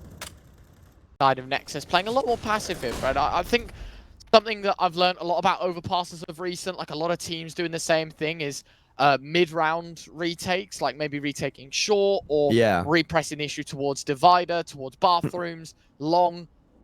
Nexus Short's the big one, I think. Nexus will play very passive towards B. I was going to say this, right? Like short is always something that you look to retake, but actually Nexus more aggressive towards A. The AWP of Modo was kind of sitting more in the open, holding the deeper angles. And effectively, all he's doing right now is he's going to be the information relay. He's just going to say to his team, like, this is what's going on. Like, if you think it's worth the rotation, let's do it. But they have actually gambled 4 towards B here, Nexus, and it is a perfect call to be making. Yeah, I really like this. However, with that smoke that Minio's just dropped towards front toilet, it's actually taken away a lot of information from Modo, so it's forced the rotation over, and at the perfect time, they will hit the bomb site. Quick rotations, however, they are here in earnest. BTN alongside the rifle of Adam S at first, but my god, K. What a nice shot onto the AWP. Doesn't even mean to kill Modo. That literally by accident. However, with that all said and done, it's a 1 versus 1. Adam S has got 2 in the 1 versus 3 already, but Minio is on a very nice reposition towards CT. The bomb isn't planted for him, however, but he is under the illusion. He's lucky that Adam S hasn't got a kit. And as he's going to hear Adam S drop off, Minio playing out in the open, in no man's land, an off angle will put an end to that madness. Another round's going to get won. Another round where 9 are up against an eco, and another round where they're going to look to pursue greatness. Modo had 10k, man. How? Yeah. I don't quite know. The guy's just keeping money. Another AWP, why not? He's a moving bank. He's going to have an AWP this round and next round. And next, yeah. That's something I don't think anyone's going to expect on the side of 9. Like, no. if it's a full eco, maybe you see him on like an SMG, but never an AWP. That flash? Ooh, great molly as well. Fair enough. Molly's pretty decent. This place is the player. Kylar spotting out of S. Flick up, easy enough to be made. Modo now, a lot of work to be done. Tags up, doesn't convert. AWP dropped. And, well, that was your chance to win the round, now gone. I was going to say, the one hope you had in round number 10 here for Nexus was the AWP just getting 4 kills. And that's not a completely unreasonable thing to expect, to be honest. Especially when you've got... I liked Adam S's position, to be honest. Like that play in Connector when you're looking down from the high ground. The fact that he gets cleared there is really good awareness. I will give 9 that. But another flawless anti-eco. That's the second time it's been the case. And... man, K's 15 and 6. Like he was literally 11 and 1. So I guess he got a lot of eco kills at the start. But yeah, no, this is a really good T set so far. They lead by 4. That 7 period is amazing. Yeah, I think, you know, as much as it would be disappointing for 9, and I don't think they'd be happy with it. Like, even if they lose the rest of the games, the rest of the rounds in this first half, and the rest of the games. The rest of the games, yeah, no, they would be pretty disappointed in that. They lose the rest of the half, like, and lose 8-7. 7 is plenty on the T side. Like, people really underestimate how many rounds you need on a T side to win a game. And, well, while 7's good, A looks better. By the looks of things, they are more than happy taking it. Moto and BTN get their way back in, finding some kills between them. A bad situation, 3 versus 3, but again, the bombers have made a committal, and the players on site don't have much information other than, well, there's an AWP, and it's just killed me. I think there was a round on Mirage where I was very critical of 9's trade spacing, and that's another round like it where they get the first 2 kills and maybe get a little bit overexcited. They go for something a little bit more feisty. They do lose a lot of players, which means that Adam S, we've seen him get a 1v. We've seen him almost get a 1v3 before. He's in a great position, to be honest, and he's got the high IG player. He's got the AWPer. Minio, the IGL, who was terrific on Mirage, will continue in that same manner. Tears the head off Adam S, and my God, was that a nice shot. Sad to see. Nexus had a chance to close out the round on multiple different occasions. Couldn't get it done. Disappointing set of events, leaving things pretty sour.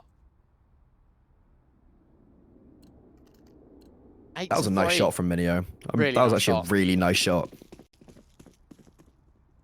But Ryan, you still got to look at the context of that was a 2-man advantage for 9. Yeah, exactly.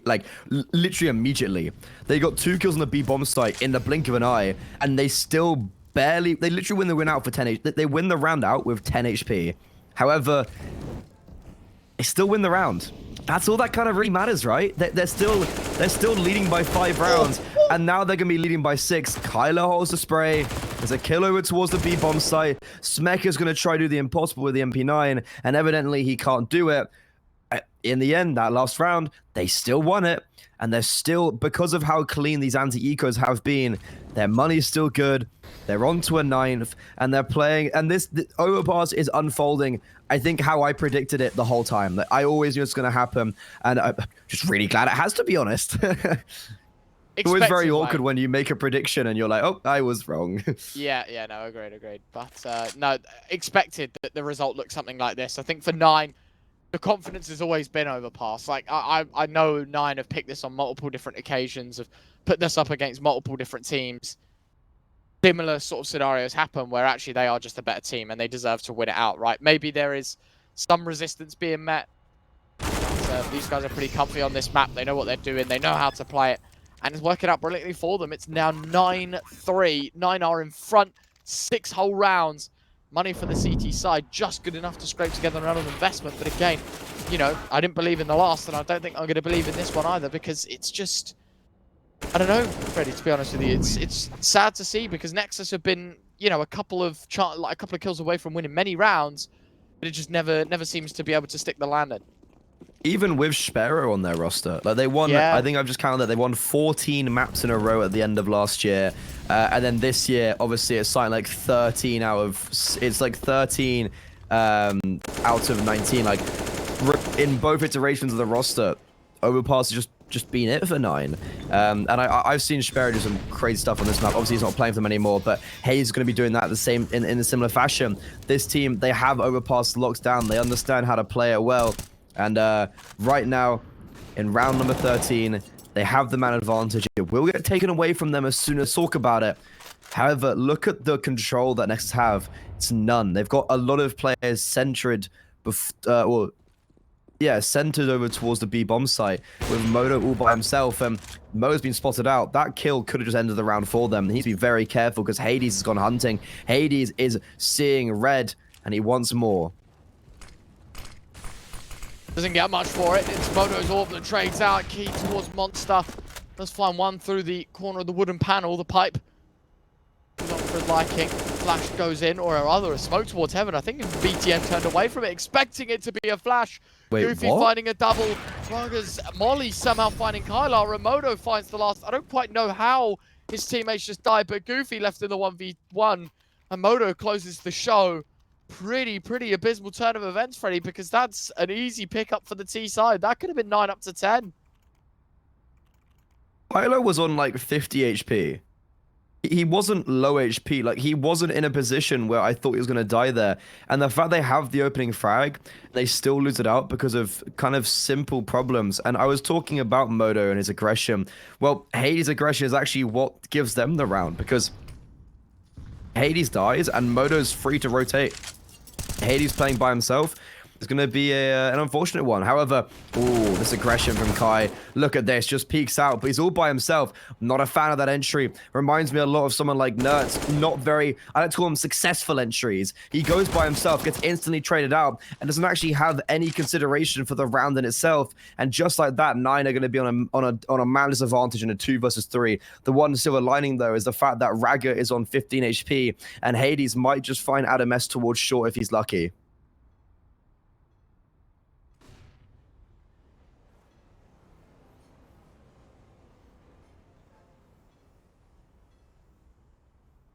Adam peeking towards connector, drops the Oh, bomb what a carrier.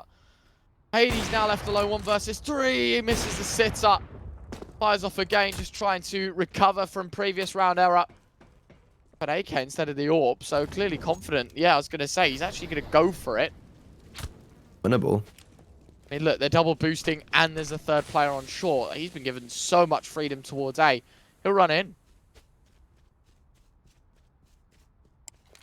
What's the timing on this? Like, does he beat them to it? It depends when he Nah. starts shifting. Okay, so he starts shifting now. But look at the players who have rotated up.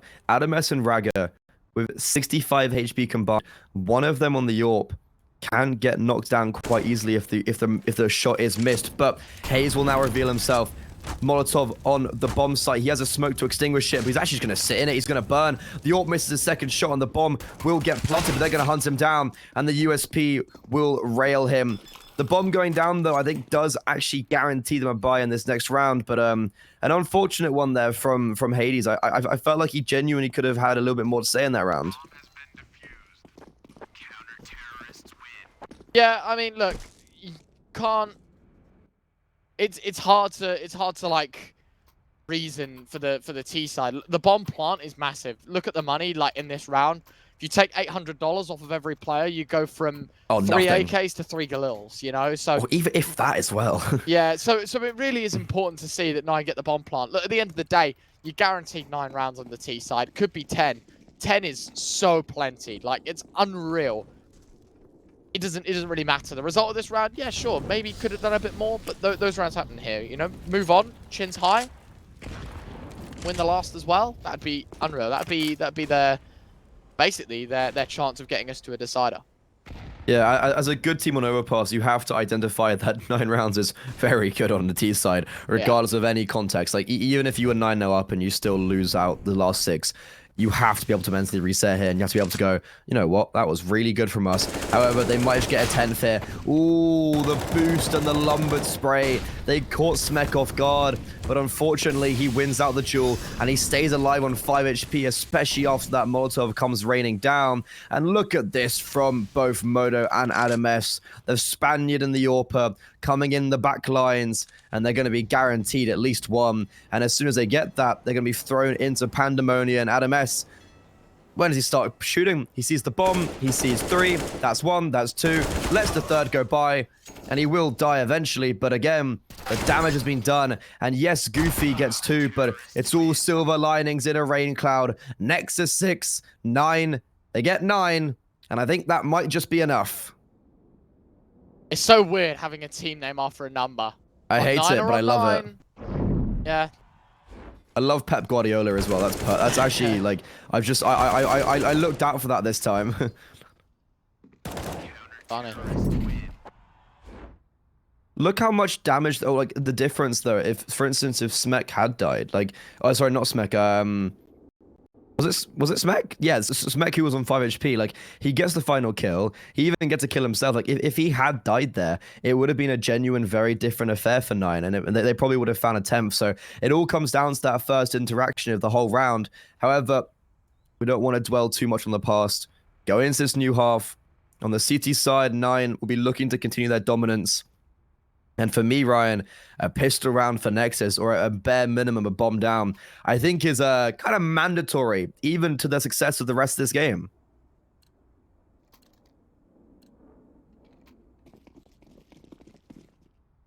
Pistol, important. Very, very important. Both teams right for 9 to continue to extend their lead. For Nexus to get back into this game. Still the underdogs at 1xbet. You can go check them out cct.gg/1xbet. Code CCT for up to €130 on your deposit bonus. Of course, 18 plus, gamble aware. You know, only bet what you can afford to lose, and house always wins. That kind of vibe. But of course, sometimes you are just a god, and on the day you predict all the games and it happens. So if you're interested, go and check them out. If not, no worries. We're here to enjoy the CS more so.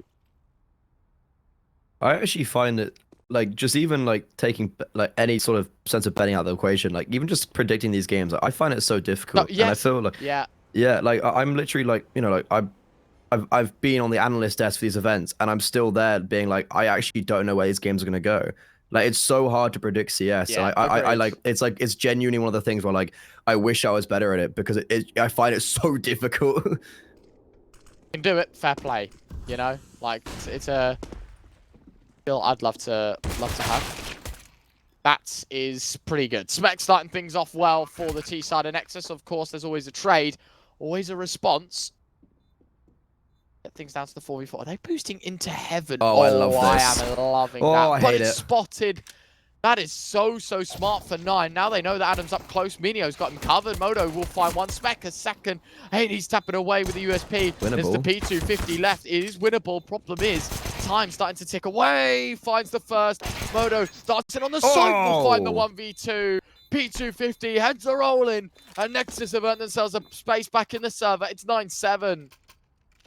He does so well there to isolate the 1v1s. You see here, firstly, a very unfortunate round, I think, overall from Nexus. Like, the fact that they had the play. Yeah, it's the fact that the boost in heaven, he got swatted out, etc.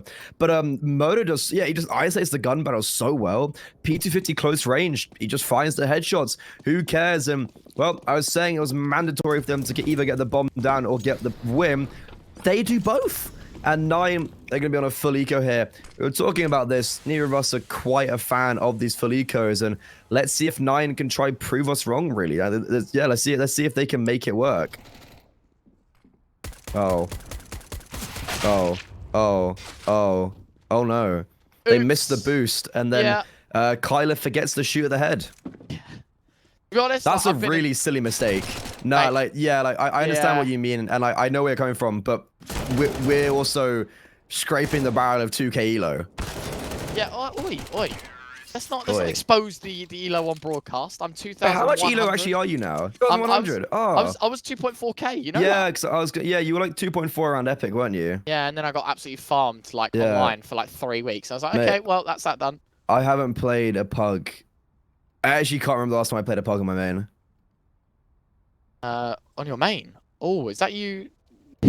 I play MM with my friends. Okay, sure, yeah. I think I've literally been at like 2, but the problem is like I'm just not good enough to play at like 2.9k anymore. So I get on and just get battered. Yeah. hopefully, did you see?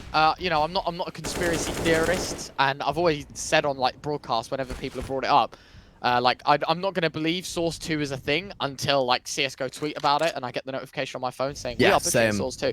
But I don't think it's happening. I actively don't think it's happening.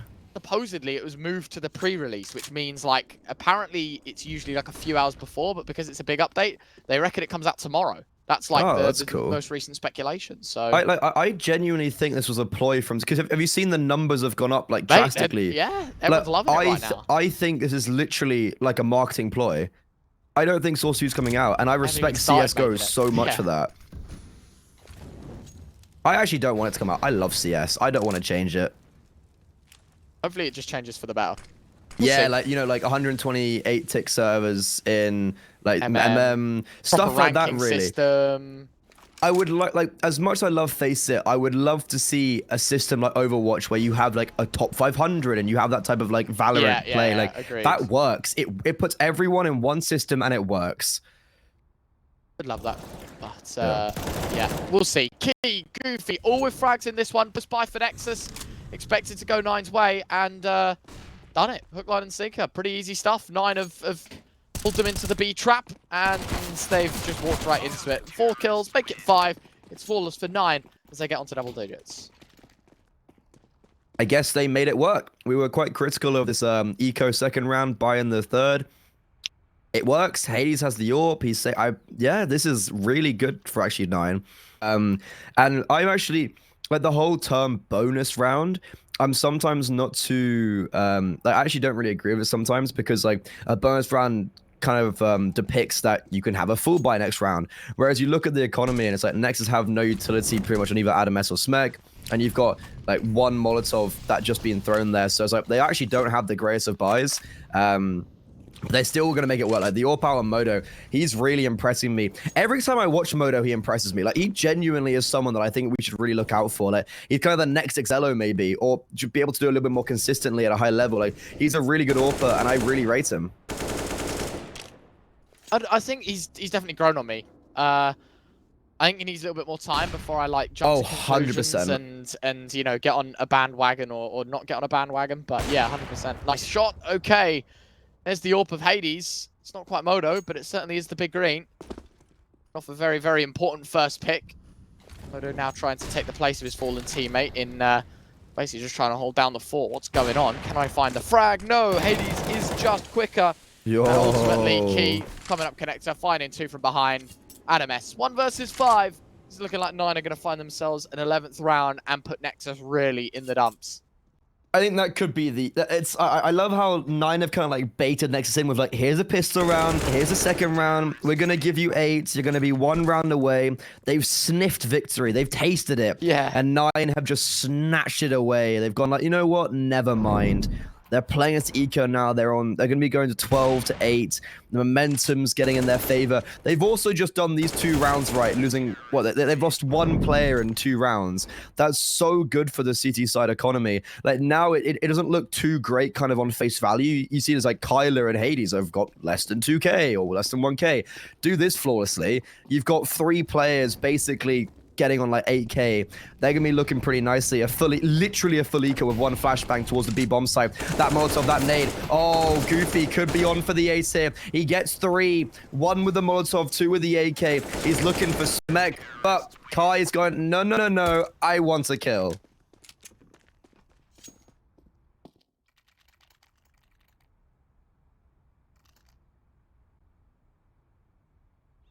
I do love those fundamentals though, Ryan. I think it's actually like you can get overwhelmed there. The fact that he drops a Molotov and nade, like dropping a Molotov and a nade there wouldn't be a normal thing. Like that isn't a thing you do every single round straight off the bat, but it's a really nice fundamental, and he reads the game quite nicely. It's like if they don't come, it's like it's not that big of a deal if he drops those nades and they don't come. He's a good read on the game, and I actually think like it genuinely. I may be hyping up a little bit too much, but I think it is like it's a big thing that some people wouldn't do, and that's when like that's kind of when you see maybe like he's a good anchor. Yeah, absolutely. The really well played. I don't think there's any denying that this 9 side are intelligent players as well as good ones. You were saying? Yeah, I mean, yeah, I guess. Wait. Just still having chances. Tyler will take one away. Smek finds the overextender. Problem is, there is a player coming up con. There's a player outside party. It's all a bait and switch right now. Who's going to take who down? I can't believe that this player's still alive, though. I don't know how the side of Nexus are keeping here for so long. Should have been a trade a long time ago, and instead the exit. Raggar's looking to hunt him down, and he's in a brilliant position to do so, but still loses the gunfight. That was the epitome of Minio dying for the greater cause. But oh my god, BTN! Where have you had that in your back pocket? I've been critical. Everyone's critical of his fragging abilities. He won out Mirage in a 1 versus 2. He's had a pretty slow game so far. Started off the round 6-15, and that's a wonderful spray. He holds it and connects both headshots instantaneously. The AWP getting switched over now, and Modo with the bomb is going to be encroaching towards the site. A flash to just fade them away.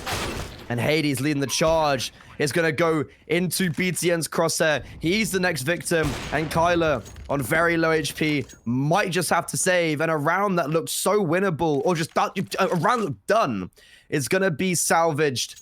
Nexus, not a bad start getting their first gun round, but it's still a long way to go. That's the only issue, Ryan. Like, it's a start to a very high, a very long climb.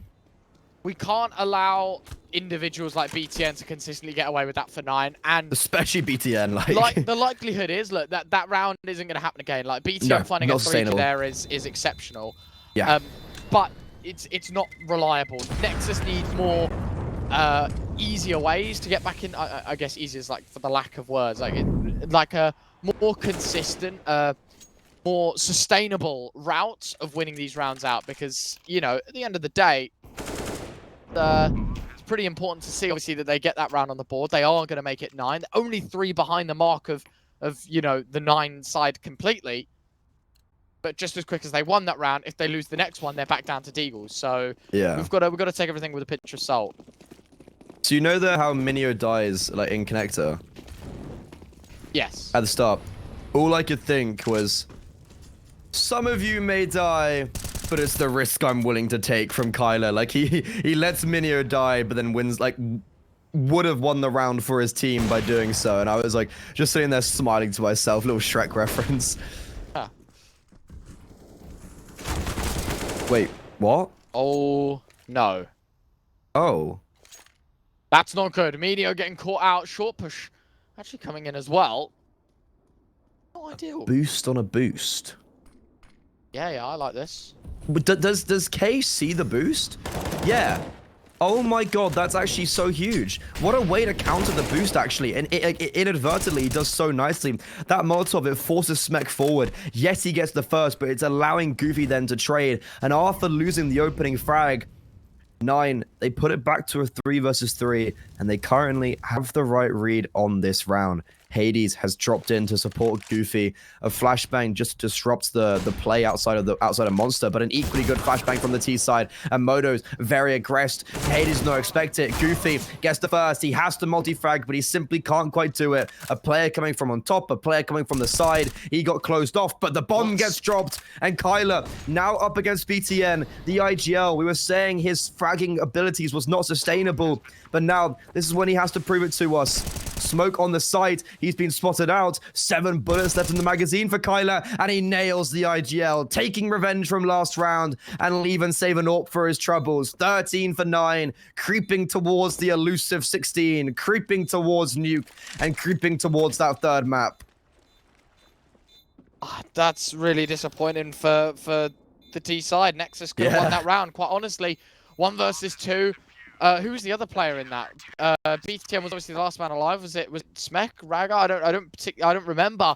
But there was a player just standing in no man's land. We'll have a watch here. It was the bomb planter that just went like, hello. Yeah. It may have been Smek then here, right?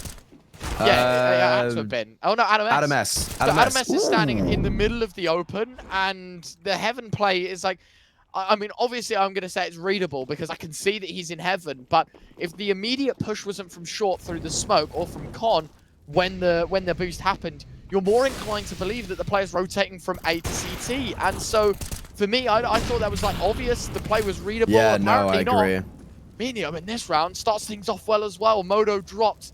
The AWP early doors eliminated. We were talking about how sustainable he was as a player. And immediately he's dropped out of the round and NEXUS put down to 4. That's actually a really big kill to get. Like, of all people, you're getting your top fragger out of the server. Your money's really weak. Like, look at the utility. You've got a minute 15 on the clock. You've got a smoke, flash, and Molotov. You can barely even get onto the bomb site, let alone hold it off for when you get the kills. If you get the kills, Hades is sitting there with smoke, double flash. Minio's here. Even, you know what? Kyler's joined the fun. This is looking like a really solid round for the CT side. Honestly, if NEXUS win this, I will be so impressed, but it's just not going to happen. It's difficult, isn't it, to make an argument for them to win this round. Oh, no. That's incredible. Incredible. Wait, Smek is not being held for. Whoa, Smek's not being held for, but Smek can only get the first. I think he had to try get Hades, but Hades, that's a little bit interesting. I was talking about how somebody can get quite crazy, and that's a great example of it. Bomb's going to be planted. It's not going to get denied, but a great nade there. It does force Smek off the bomb, and it allows Goofy to take the duel. Okay, that got a little bit closer than I expected, I'll be honest. That is, yeah, I think definitely scarier than I'd have thought. But there you have it, right? They're able to take it down, able to move in and take a 14th. 9 looking good for map 3. I think we were kind of expecting map 3 to be natural here after the first, but yeah, same. I'm honest, fair play to NEXUS. Impressive effort to be able to put up what they have done here on this this T side right now.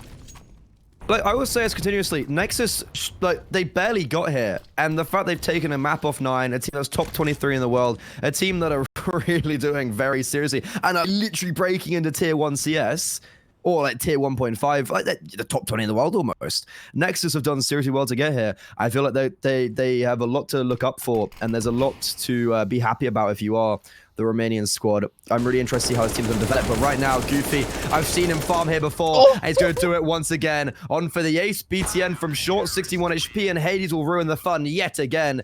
Goofy just can't get a break. Every time he gets a multi-frag against the ecos, there's always someone there to steal them, but look at some of the frags on the board. K has definitely dropped off. I think he was like 11-1, so he still kept it going, but he's like, you know when you see 11-1, you're like, what's going to be the limits this guy's fragging? And he kind of hit it. He's like, not plateaued, but like the rest of the team stepped up. Goofy as the B anchor, 25-13. Granted, 7 of those kills have been against an eco, but still very impressive. And it's always really exciting to see a team when like Hades is like, sometimes people go, oh, it's a reliance on Hades. He's going 11-4. He's barely had that much impact this game. And you see the rifles doing so much damage on the CD side of Overpass. That's really impressive.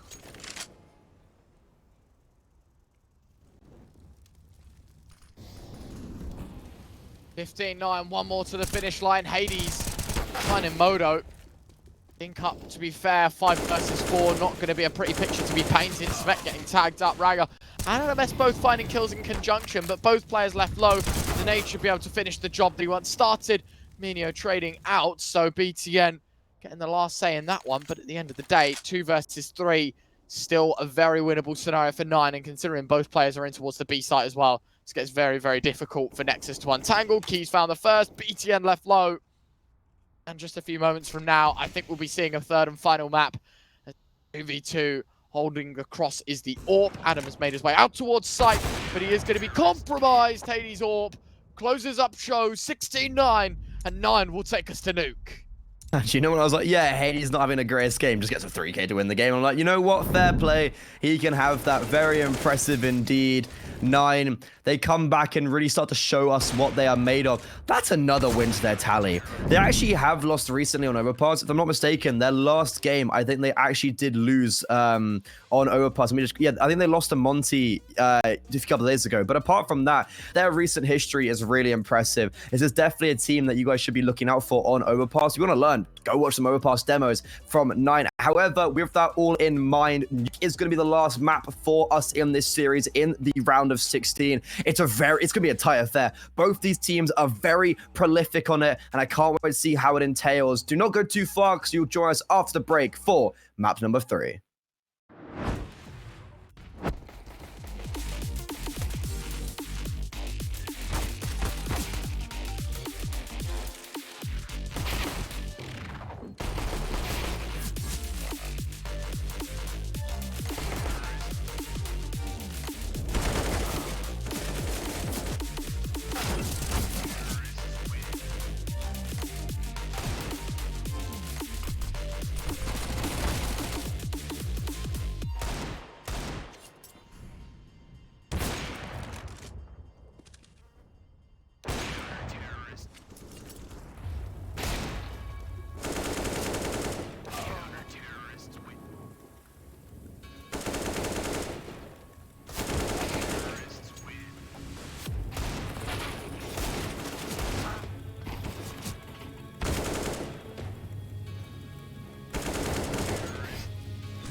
Very complicated job, but I love simple things so much.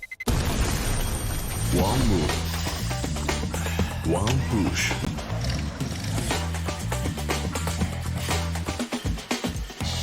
One touch.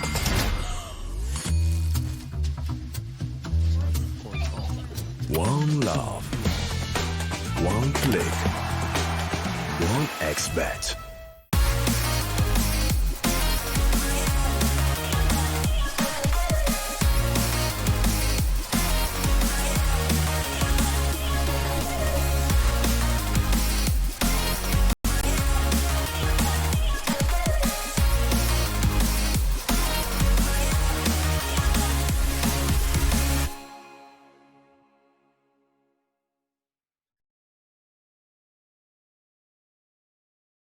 Tired of boring case openings? Do you always get only cheap skins?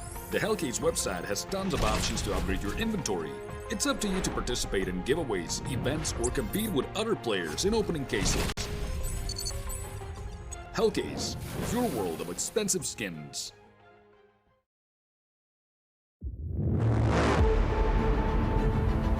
The hunger for glory feeds the desire, the courage to look for a challenge, to feed your ambitions.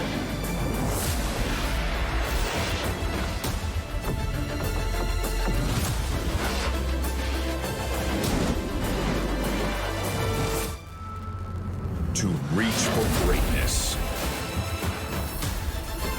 To become the champion of champions.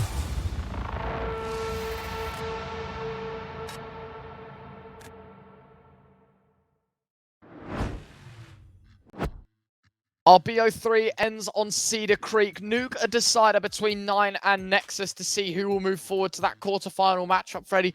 Listen, man, Nexus surprised us out on map 1. Did very, very well to take down 9. The recovery and overpass was brilliant. Winner of this game plays 500.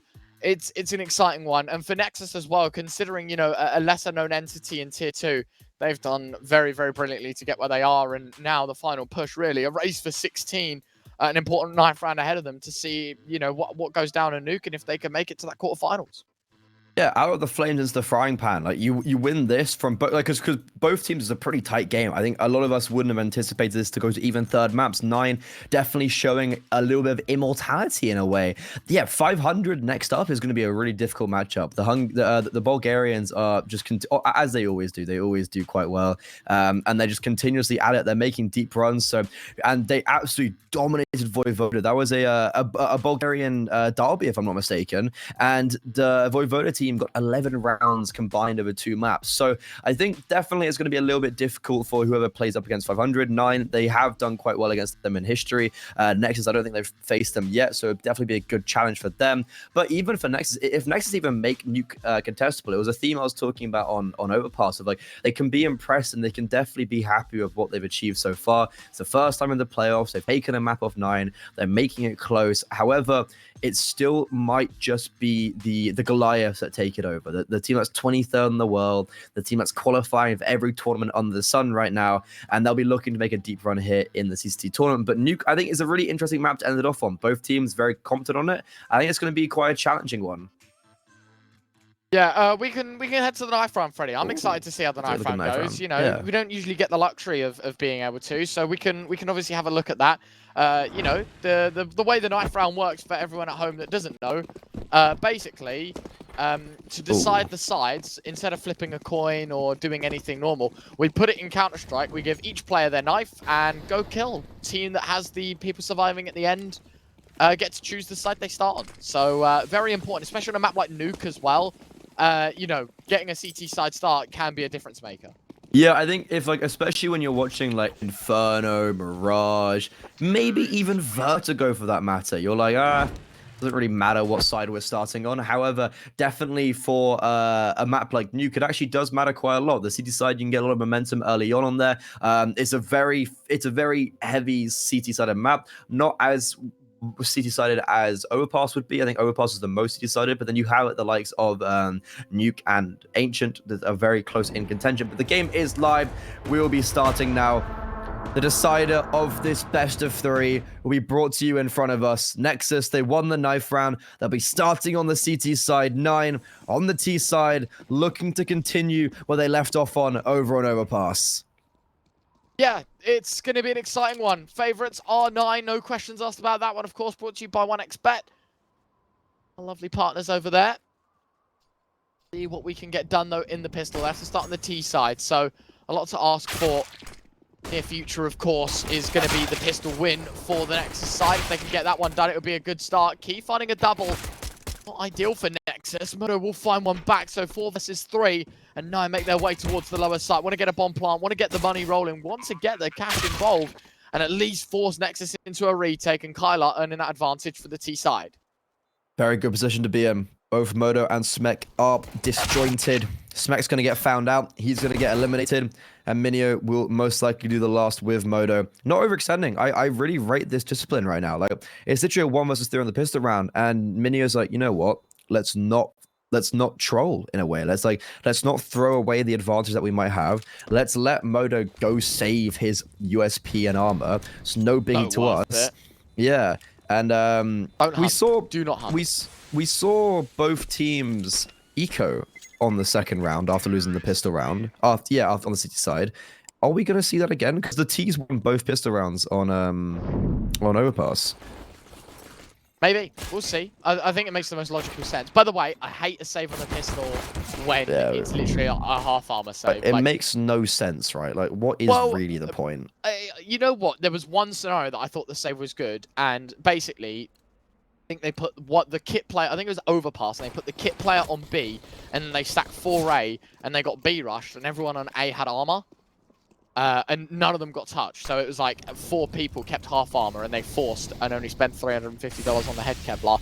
But if you didn't know, you get more money for letting the bomb explode than you do wiping out the enemy team. So for 9, they get a bit of extra cash, which is a little bit of extra utility. It's a force buy for Nexus. And I mean, look, the half armor, who was it that saved? It was Moto. It was Moto. He's on half armor and he's got a FAMAS, but he's playing against a Galil and 2 MAC-10s. It's like pretty... I don't know, pretty insane to me. Yeah, I think you've pretty much summed it up perfectly there. This should be, to be fair, this is a pretty decent round for Nexus. Like, they've got, I like the fact that they're closing in towards inner. The only issue is that you've got a player down ramp. He's going to be being very disruptive, and Nexus aren't actually playing together. Like, if it felt like they had a coordinated strike towards lobby, they're coming from ramp, they are coming from the A bomb site, and then 2 kills have just gone against them without anything. Like, there's been just 2 solo frags, 1 being the aforementioned FAMAS, so all that saving just completely nullified. And 9, they're gonna go, they're gonna meander their way onto the B bomb site. Round over.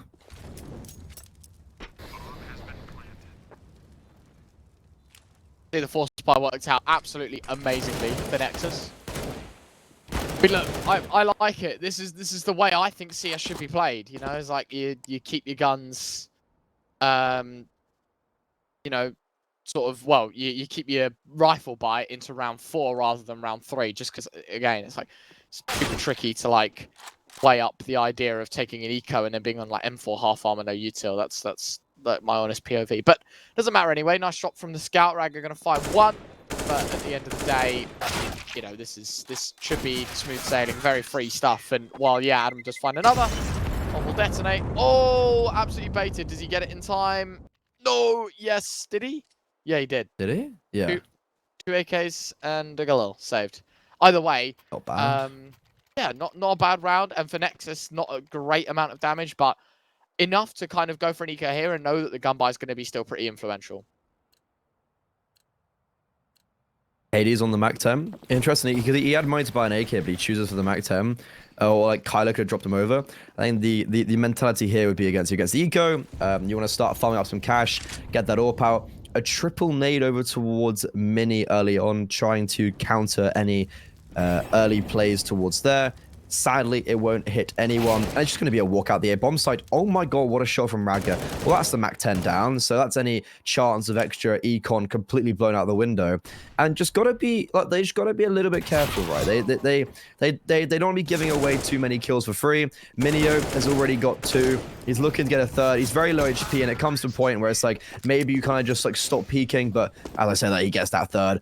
Yeah, clean round. Keep 4 players alive. They keep all the rifles. Hazel can get dropped over an AWP from Kyler if he so wishes. But T-side AWPing is really hard. It's like, it's very close angles apart from outside. And like a lot of AWPers do struggle on the T side, and it's definitely why we see CT side AWPing just pop off, because it's so easy on the CT side. Like Modo here, this is when he's got the AWP out. He needs to change the game pretty much.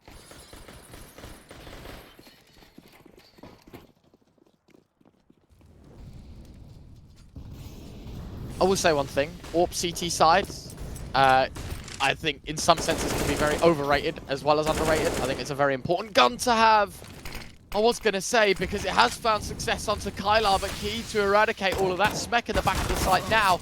The lone survivor, Hades, has got him covered. 4th player gone. Wow. It's just the AWP left. And look, as much as it does find the first, the fact that his teammates find nothing in conjunction is just horrific to see. Modo is going to try his best to fight his way out of this scenario, but it's just not going to be looking pretty here. CT side down to 1 and now down to none. Hades closes up shop, saves the AWP for good measure, and the T side making it 4. I feel like Nuke could be a bit of a speed run. That's actually such a good play. I love the fact they've thrown something quite fast in very early on. I feel like that's literally the best. That's literally the best thing to do, right? You throw something a little bit fast. You start to condition the CT side to be scared of well, Mini for this matter, and outside presence. And yeah, you get the opening frag, and then it all tumbles away. K was absolutely unreal on overpass. He was one of the star fraggers alongside Goofy. If he can start continuing that now here, it's going to look quite tantalizing for NEXUS. And yeah, the speed run, you said it might be an action. The C side, they do actually have the read in this round. 2 players down towards the B bomb site early.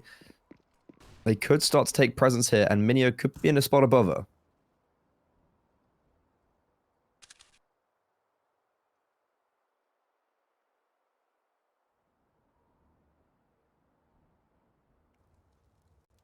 Ideal. Neo. Over his way. This is scary. Bomb plant's going to happen towards A. Might just bait these NEXUS players out and bend the idea of... Ooh. Oh, no! Why BTN. did he shoot? Why did he shoot? That's an El Clasico BTN moment. Be done, I guess, from Key. Kylar finding the follow-up as well. Coming out, having a good look. Nice shot with the Deagle from Modo. Adam S traded, though. And there you have it. Closing up shot. 4-player survive is nearly as good as 5. And speaking of 5, 9 yet to concede, and they've won the first in a row. So, look, it's scary stuff. It is so scary now, because NEXUS' next gun buy, quite literally, is the buy that has to get you back going into this game. Otherwise, 9 are going to win this half by a tremendous amount.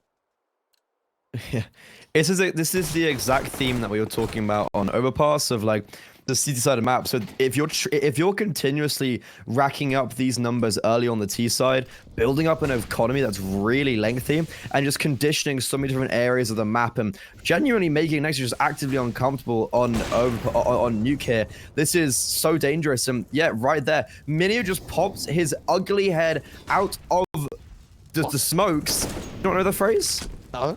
Oh, maybe I've just... Okay, I might have just butchered that. But he pops his head out of the smoke and just neutralizes BTN. Continues his rampage.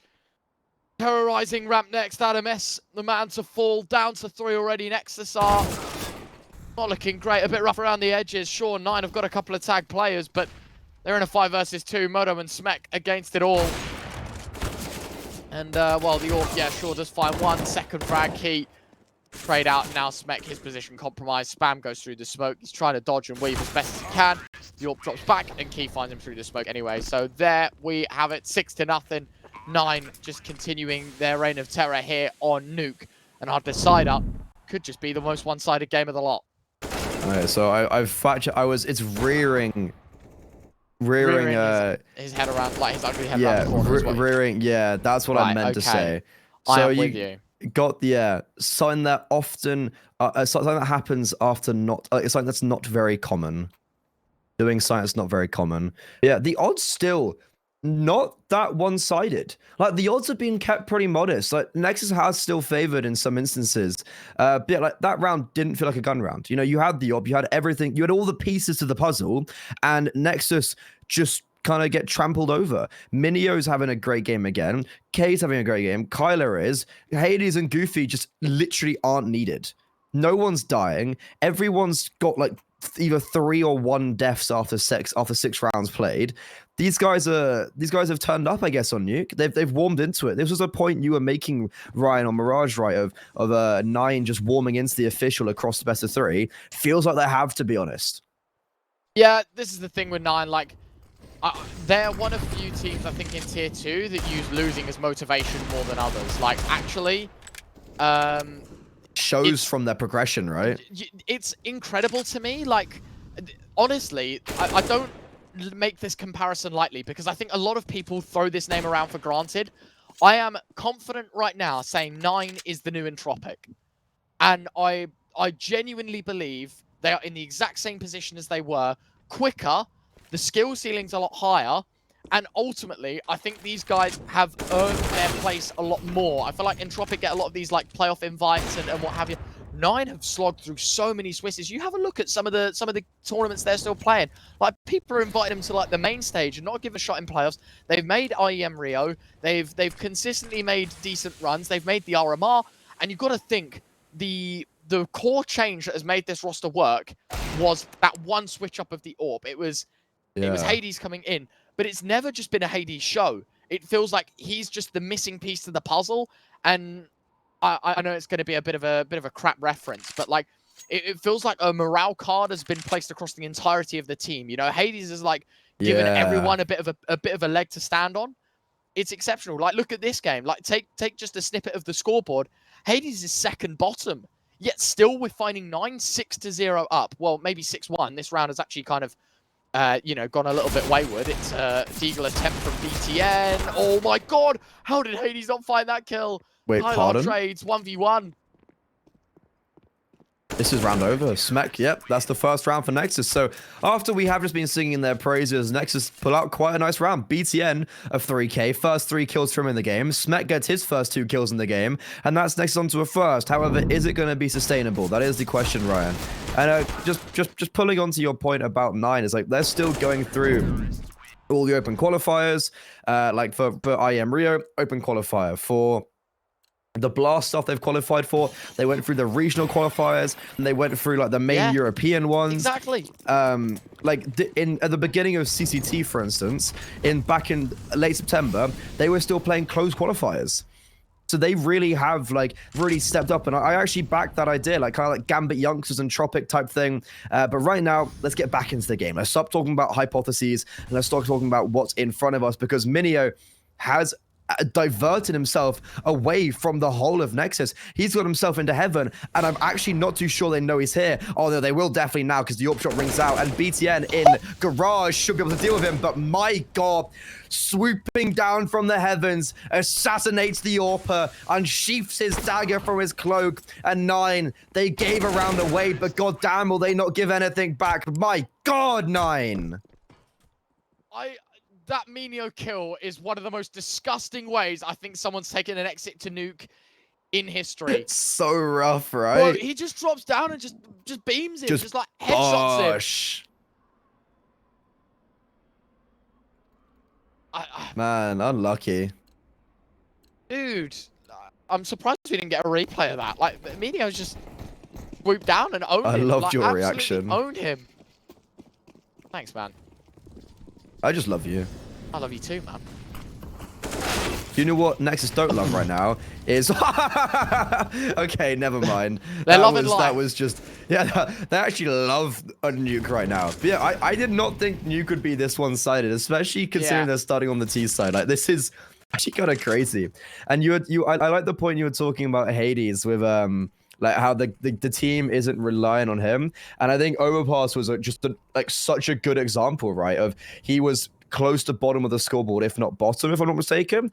And it was the rifles it was like the anchor players popping off. Like, they have so much depth to this roster. It reminds me, like, I know it's a weird comparison, but like, the roles seem to fit. And it's like, I don't know if you see the domination roster, the new Hungarian roster. It's like their roles just fit. 9, the roles just fit. The play style, it just fits. And the players are playing well. I think that's the thing, right? Like, the CS they play is comfy for everyone. Like, everyone is happy playing the CS that's being played by NEXUS.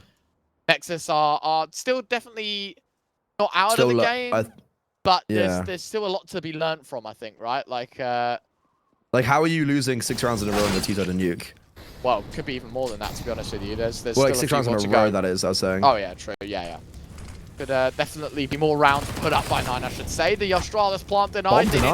Clear out Smek. The Molly certainly will. 20 seconds to go. Player in towards single, a couple towards ramp as well. 9 have got to keep their eyes peeled on what's ahead of them. Goofy finding Raga. Adames finding Kylar. There's the second. 10 seconds left. Or misses the shot. Kigo swinging. 8 seconds. Got to go and push the player. Knows he's in on dog. The swings out. And Adames will win it out. 1 versus 1, giving him the chance, and he'll find them both for the 1 versus 2. NEXUS take a second. I mean, unbelievable clutch there at the end. Goofy almost goes for the ace, transitions to the AWP, not renowned for his AWPing, but he makes it work until that last shot. And sadly enough, his teammate just wasn't close enough.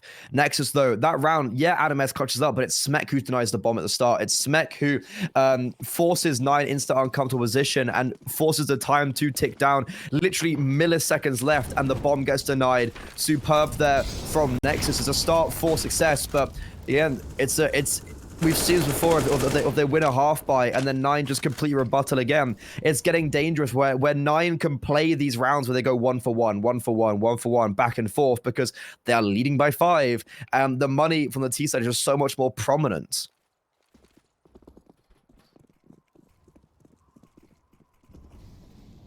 Let's not take the scoreline for anything other than face value.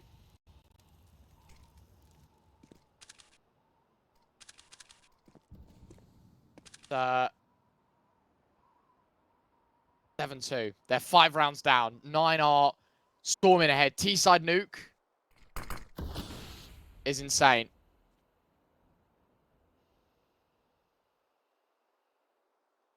Seconds left in this round. Modo swings, good timing, and that's the bomb carrier drops as well. Minio will find Modo, so at least there's some form of trade. Oh, a wallbang. Key stuff. Yeah, look. Oh, okay, never mind. Key's going to finish the job, but the wallbang, I think, actually has made enough noise. Like, the bullets hitting the flash through the wall gave the audio cue for people to swing. 30 seconds left.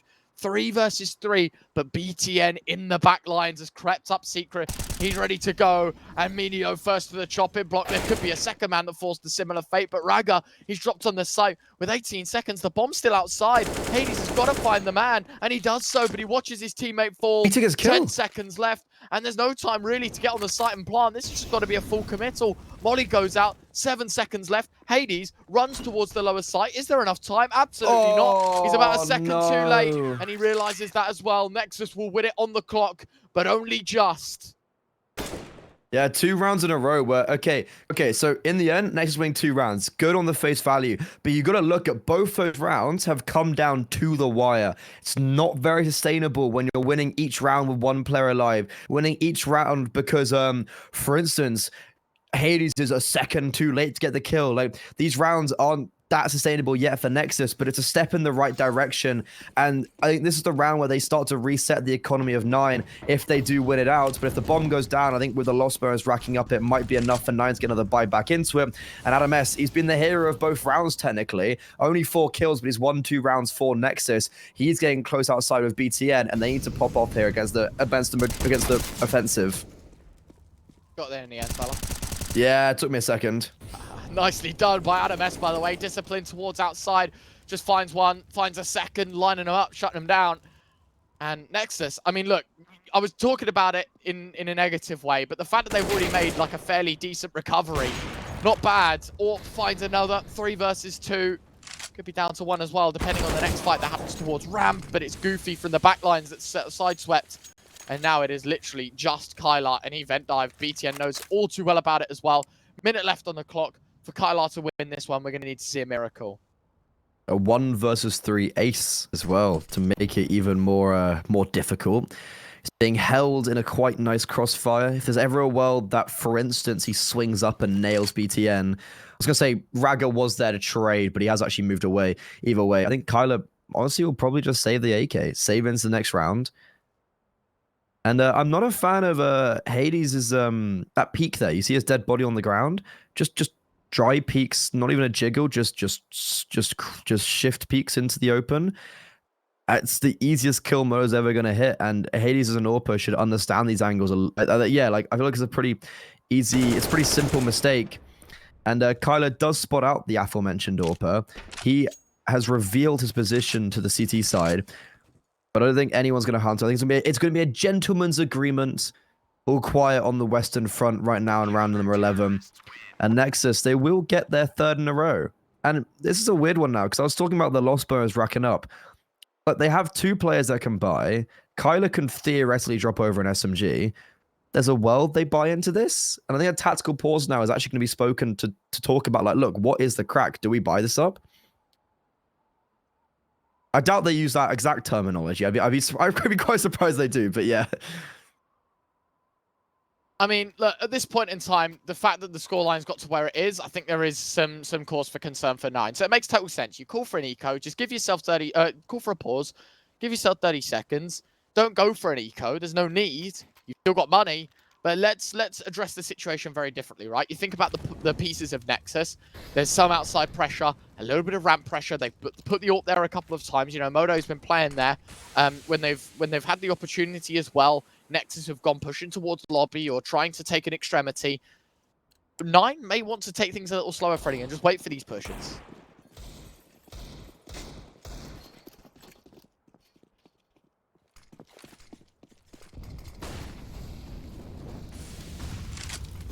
Ooh, a fast play down vent. Kyler with that saved AK. Got a lot of damage. It's the first time I think they've got someone down vent in that manner. And they have been very proddy over towards getting down secret. This time they're just going. They're setting their forces down. They've got part of the rotation locked. So it's going to mean that Nexus, I like these rotations to be fair. Adam S is already down. BTN from ramp. And a lobby push. These are really nice reactions from Nexus. And it might just give them the round win. However, Adam S dying without anything. BTN has to be the hero for today. 2 might genuinely not be good enough, especially because everyone else around is dying. The rotation's being chopped down one by one, but Smek, he's got ahead of the Molotov. He beat the Molly, and he's not going to see Goofy on the ramp. Wait, what? How does he not see Goofy? But Goofy's not going to have the instincts to turn around, because why would he? And it's back to a 2 versus 2. The only issue is that Hades is only on that hand cannon. Not quite the cannon he's used to wielding. But he's going to open the door at the perfect time, and he makes it work. Modo, normally an AWPer by nature. An AK in hand. No kit. There is one down, and he will pick it up.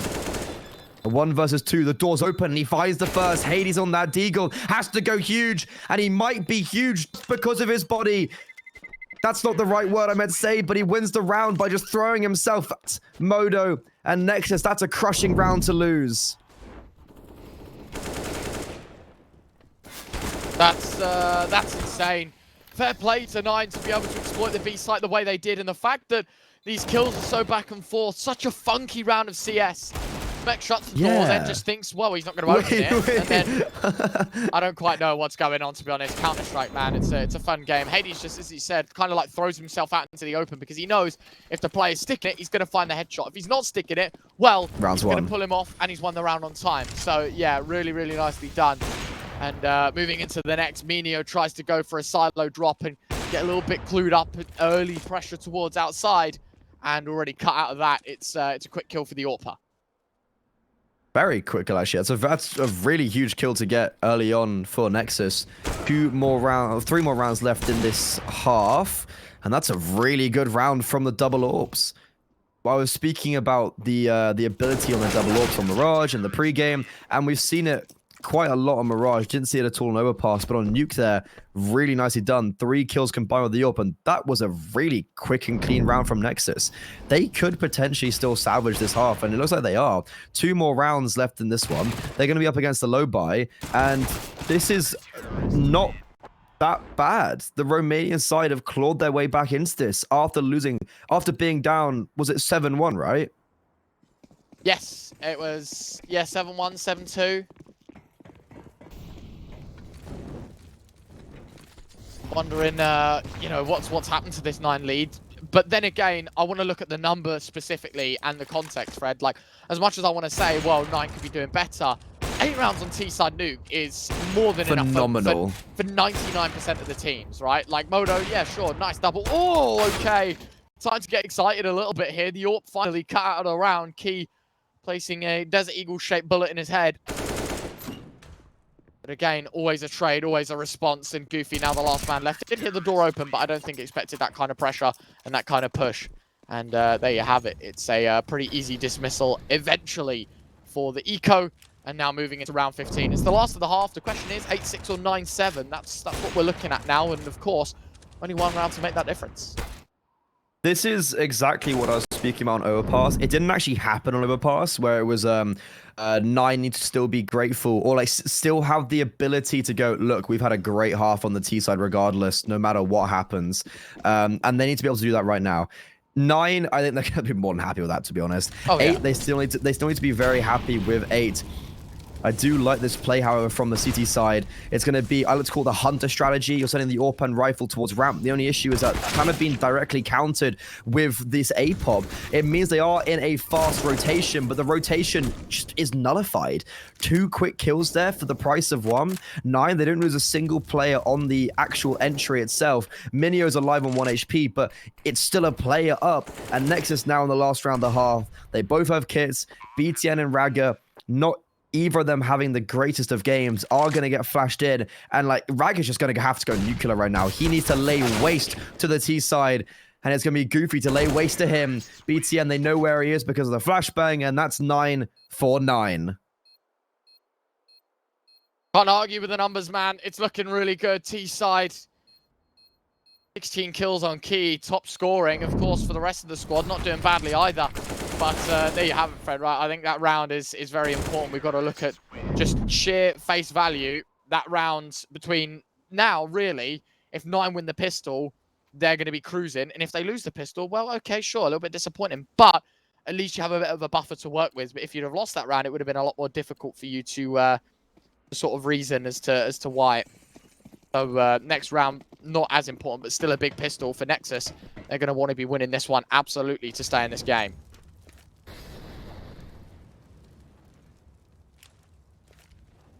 Nexus won the pistol round, this exact same position on Overpass, and we saw how that all went. So I'm gonna say, like, they're gonna need to win the pistol round and then the first gun round. Like, that's what I'm putting it up to. And it's not looking like they're even gonna win the pistol round. They're gonna go towards ramp. They will finally claw 1 back, but the damage has been inflicted. They're gonna redirect themselves towards door, where Kyler is waiting for them with these dual Berettas. If they go towards vent, they're gonna be met with I think that's an event, and Kyler isn't even going to be spotted. He gets 1, gets the second. Damage done. Modo, oh my god, wow, just jumps mid-air, leaping through the sky like a salmon, but it does not matter. 3 kills is not enough for him. No one else on his team got anything working, and that could be just it. That could be the nail in the coffin. No bomb down either, no buy.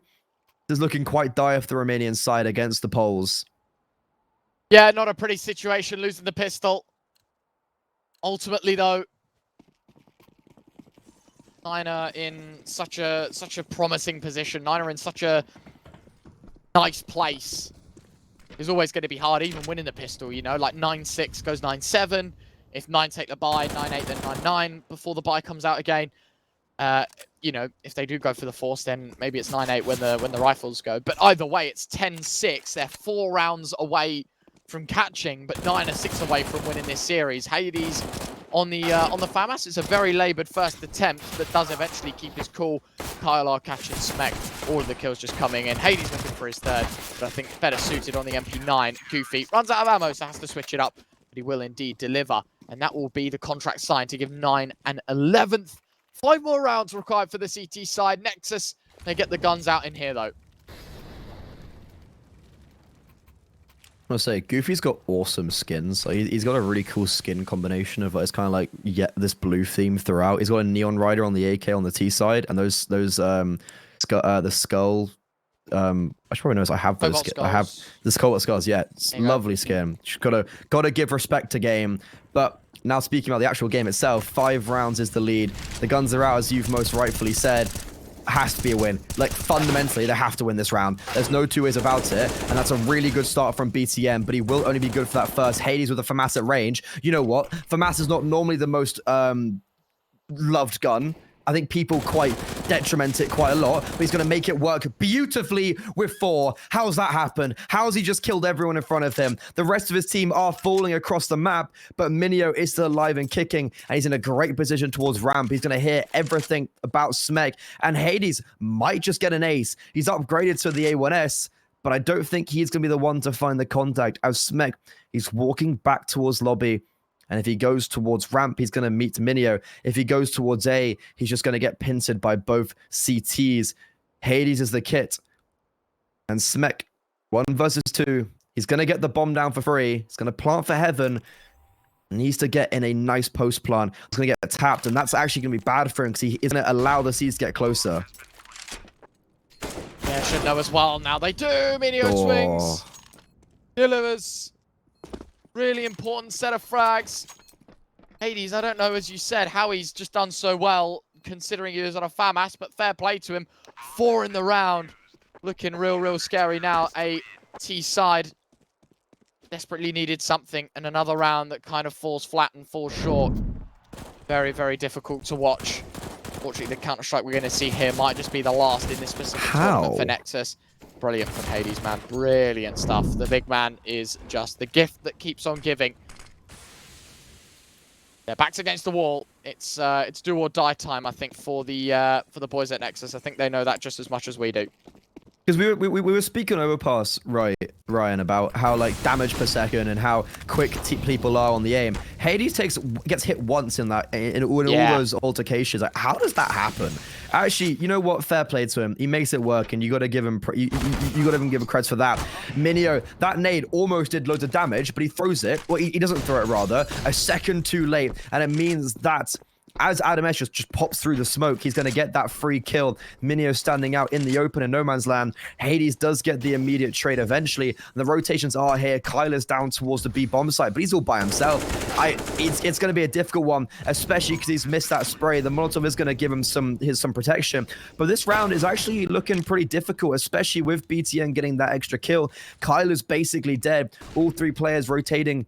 Oh, sorry, 2 from control, 1 from ramp. I think NEXUS might actually have this round. Could do. Should have themselves a 7th. A round that they can barter with, a round that they can use as evidence that it's doable. Nice shot from Key, going to take down the orb. Okay, Goofy, another! What's just happened? All that's a Smek. Finds the first, finds the second. And that is the worst way to be winning a round for NEXUS. That looked comfy up until the last few moments, and somehow 9 even gave themselves half a chance.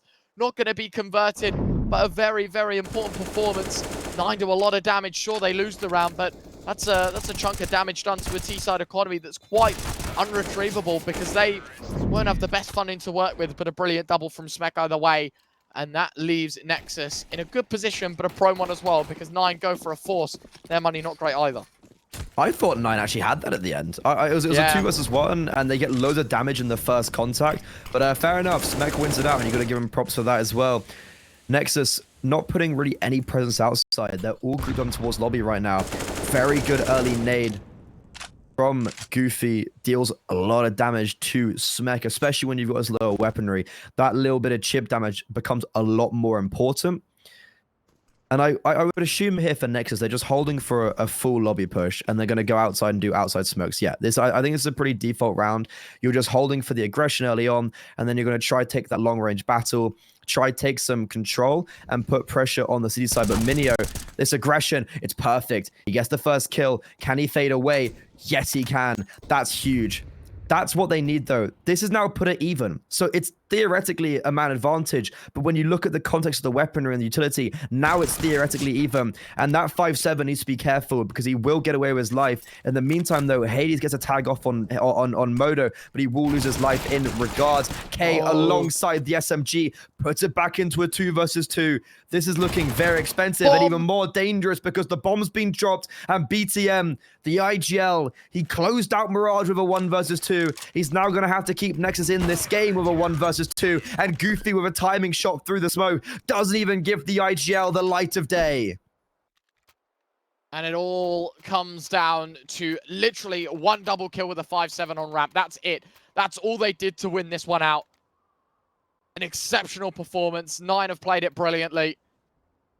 You never doubt a low buy, especially on a map like Nuke with so many nooks and crannies and places you can get cheeky and hide weapons in. That's the 3rd low buy that we've seen win this game, actually. Incredible. Because Nexus got 2, and that's 9's first. That's a lot of low buys to be won, to be honest.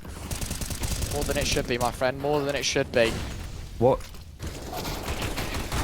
Good question. Oh, I tell you what, interesting way to start this round off. Yeah. It's a lot of kills coming in. 3 versus 2, though. I think this one, I mean, should be dead in the water. Should just be 9 taking 14. But again, what we've just seen in the last round, I don't think anyone can say never. M4 going to claim another soul. Modo, he will find one with a scout. Tries to get the upgrade as well. Fair play to him to 7 bullets. engage. But you are right. Low ammunition. 1 versus 2. If he wants to dive down the vent, there's a man waiting for him. So I'd be pretty scared. It like, does he, because I know it's genuinely a problem that there's 7 bullets. Like, if he misses the spray, for instance, it takes 4, maybe even 5 to get the kill. So if he misses a few bullets, he could actually like die because of the low ammunition. But Nexus here, they did what I call the El Clasico Adam 9130 strategy. The sit in the smoke and door, flash out. It normally has a little bit more oomph, like players behind it. It felt like Nexus didn't commit everything they could have. But Modo here, he's just going to get the bomb down. Minio is going to crawl his way up the vent and will just about make his way up. Transitions over to the AK. The bullet is now not a problem. And they knew where he was anyway, so he doesn't care about making any noise. First contact will be onto Hades. And I thought he might just nail him there. But the left eye peek is always going to be detrimental, especially when the AWP is holding you. The bomb going down, though, guarantees Nexus a full buy into round number 22. But it's all good and well. The buys can come in. However, if you're still losing the rounds, if you're still only able to post 1 on your T side, and you're trailing by literal double your score, this is going to be looking rough for the Romanians. And 9, they just about make it work every single round. Yeah, holding on, doing very, very well with what they've got in front of them. Could be a done game. Should be 16-7. This was always going to be the problem for the CT side of 9, is just too strong for the Nexus boys to hold on with. AWP finding openers. Not a pretty picture to be seeing. Nexus just can't find their way in. Cannot deliver.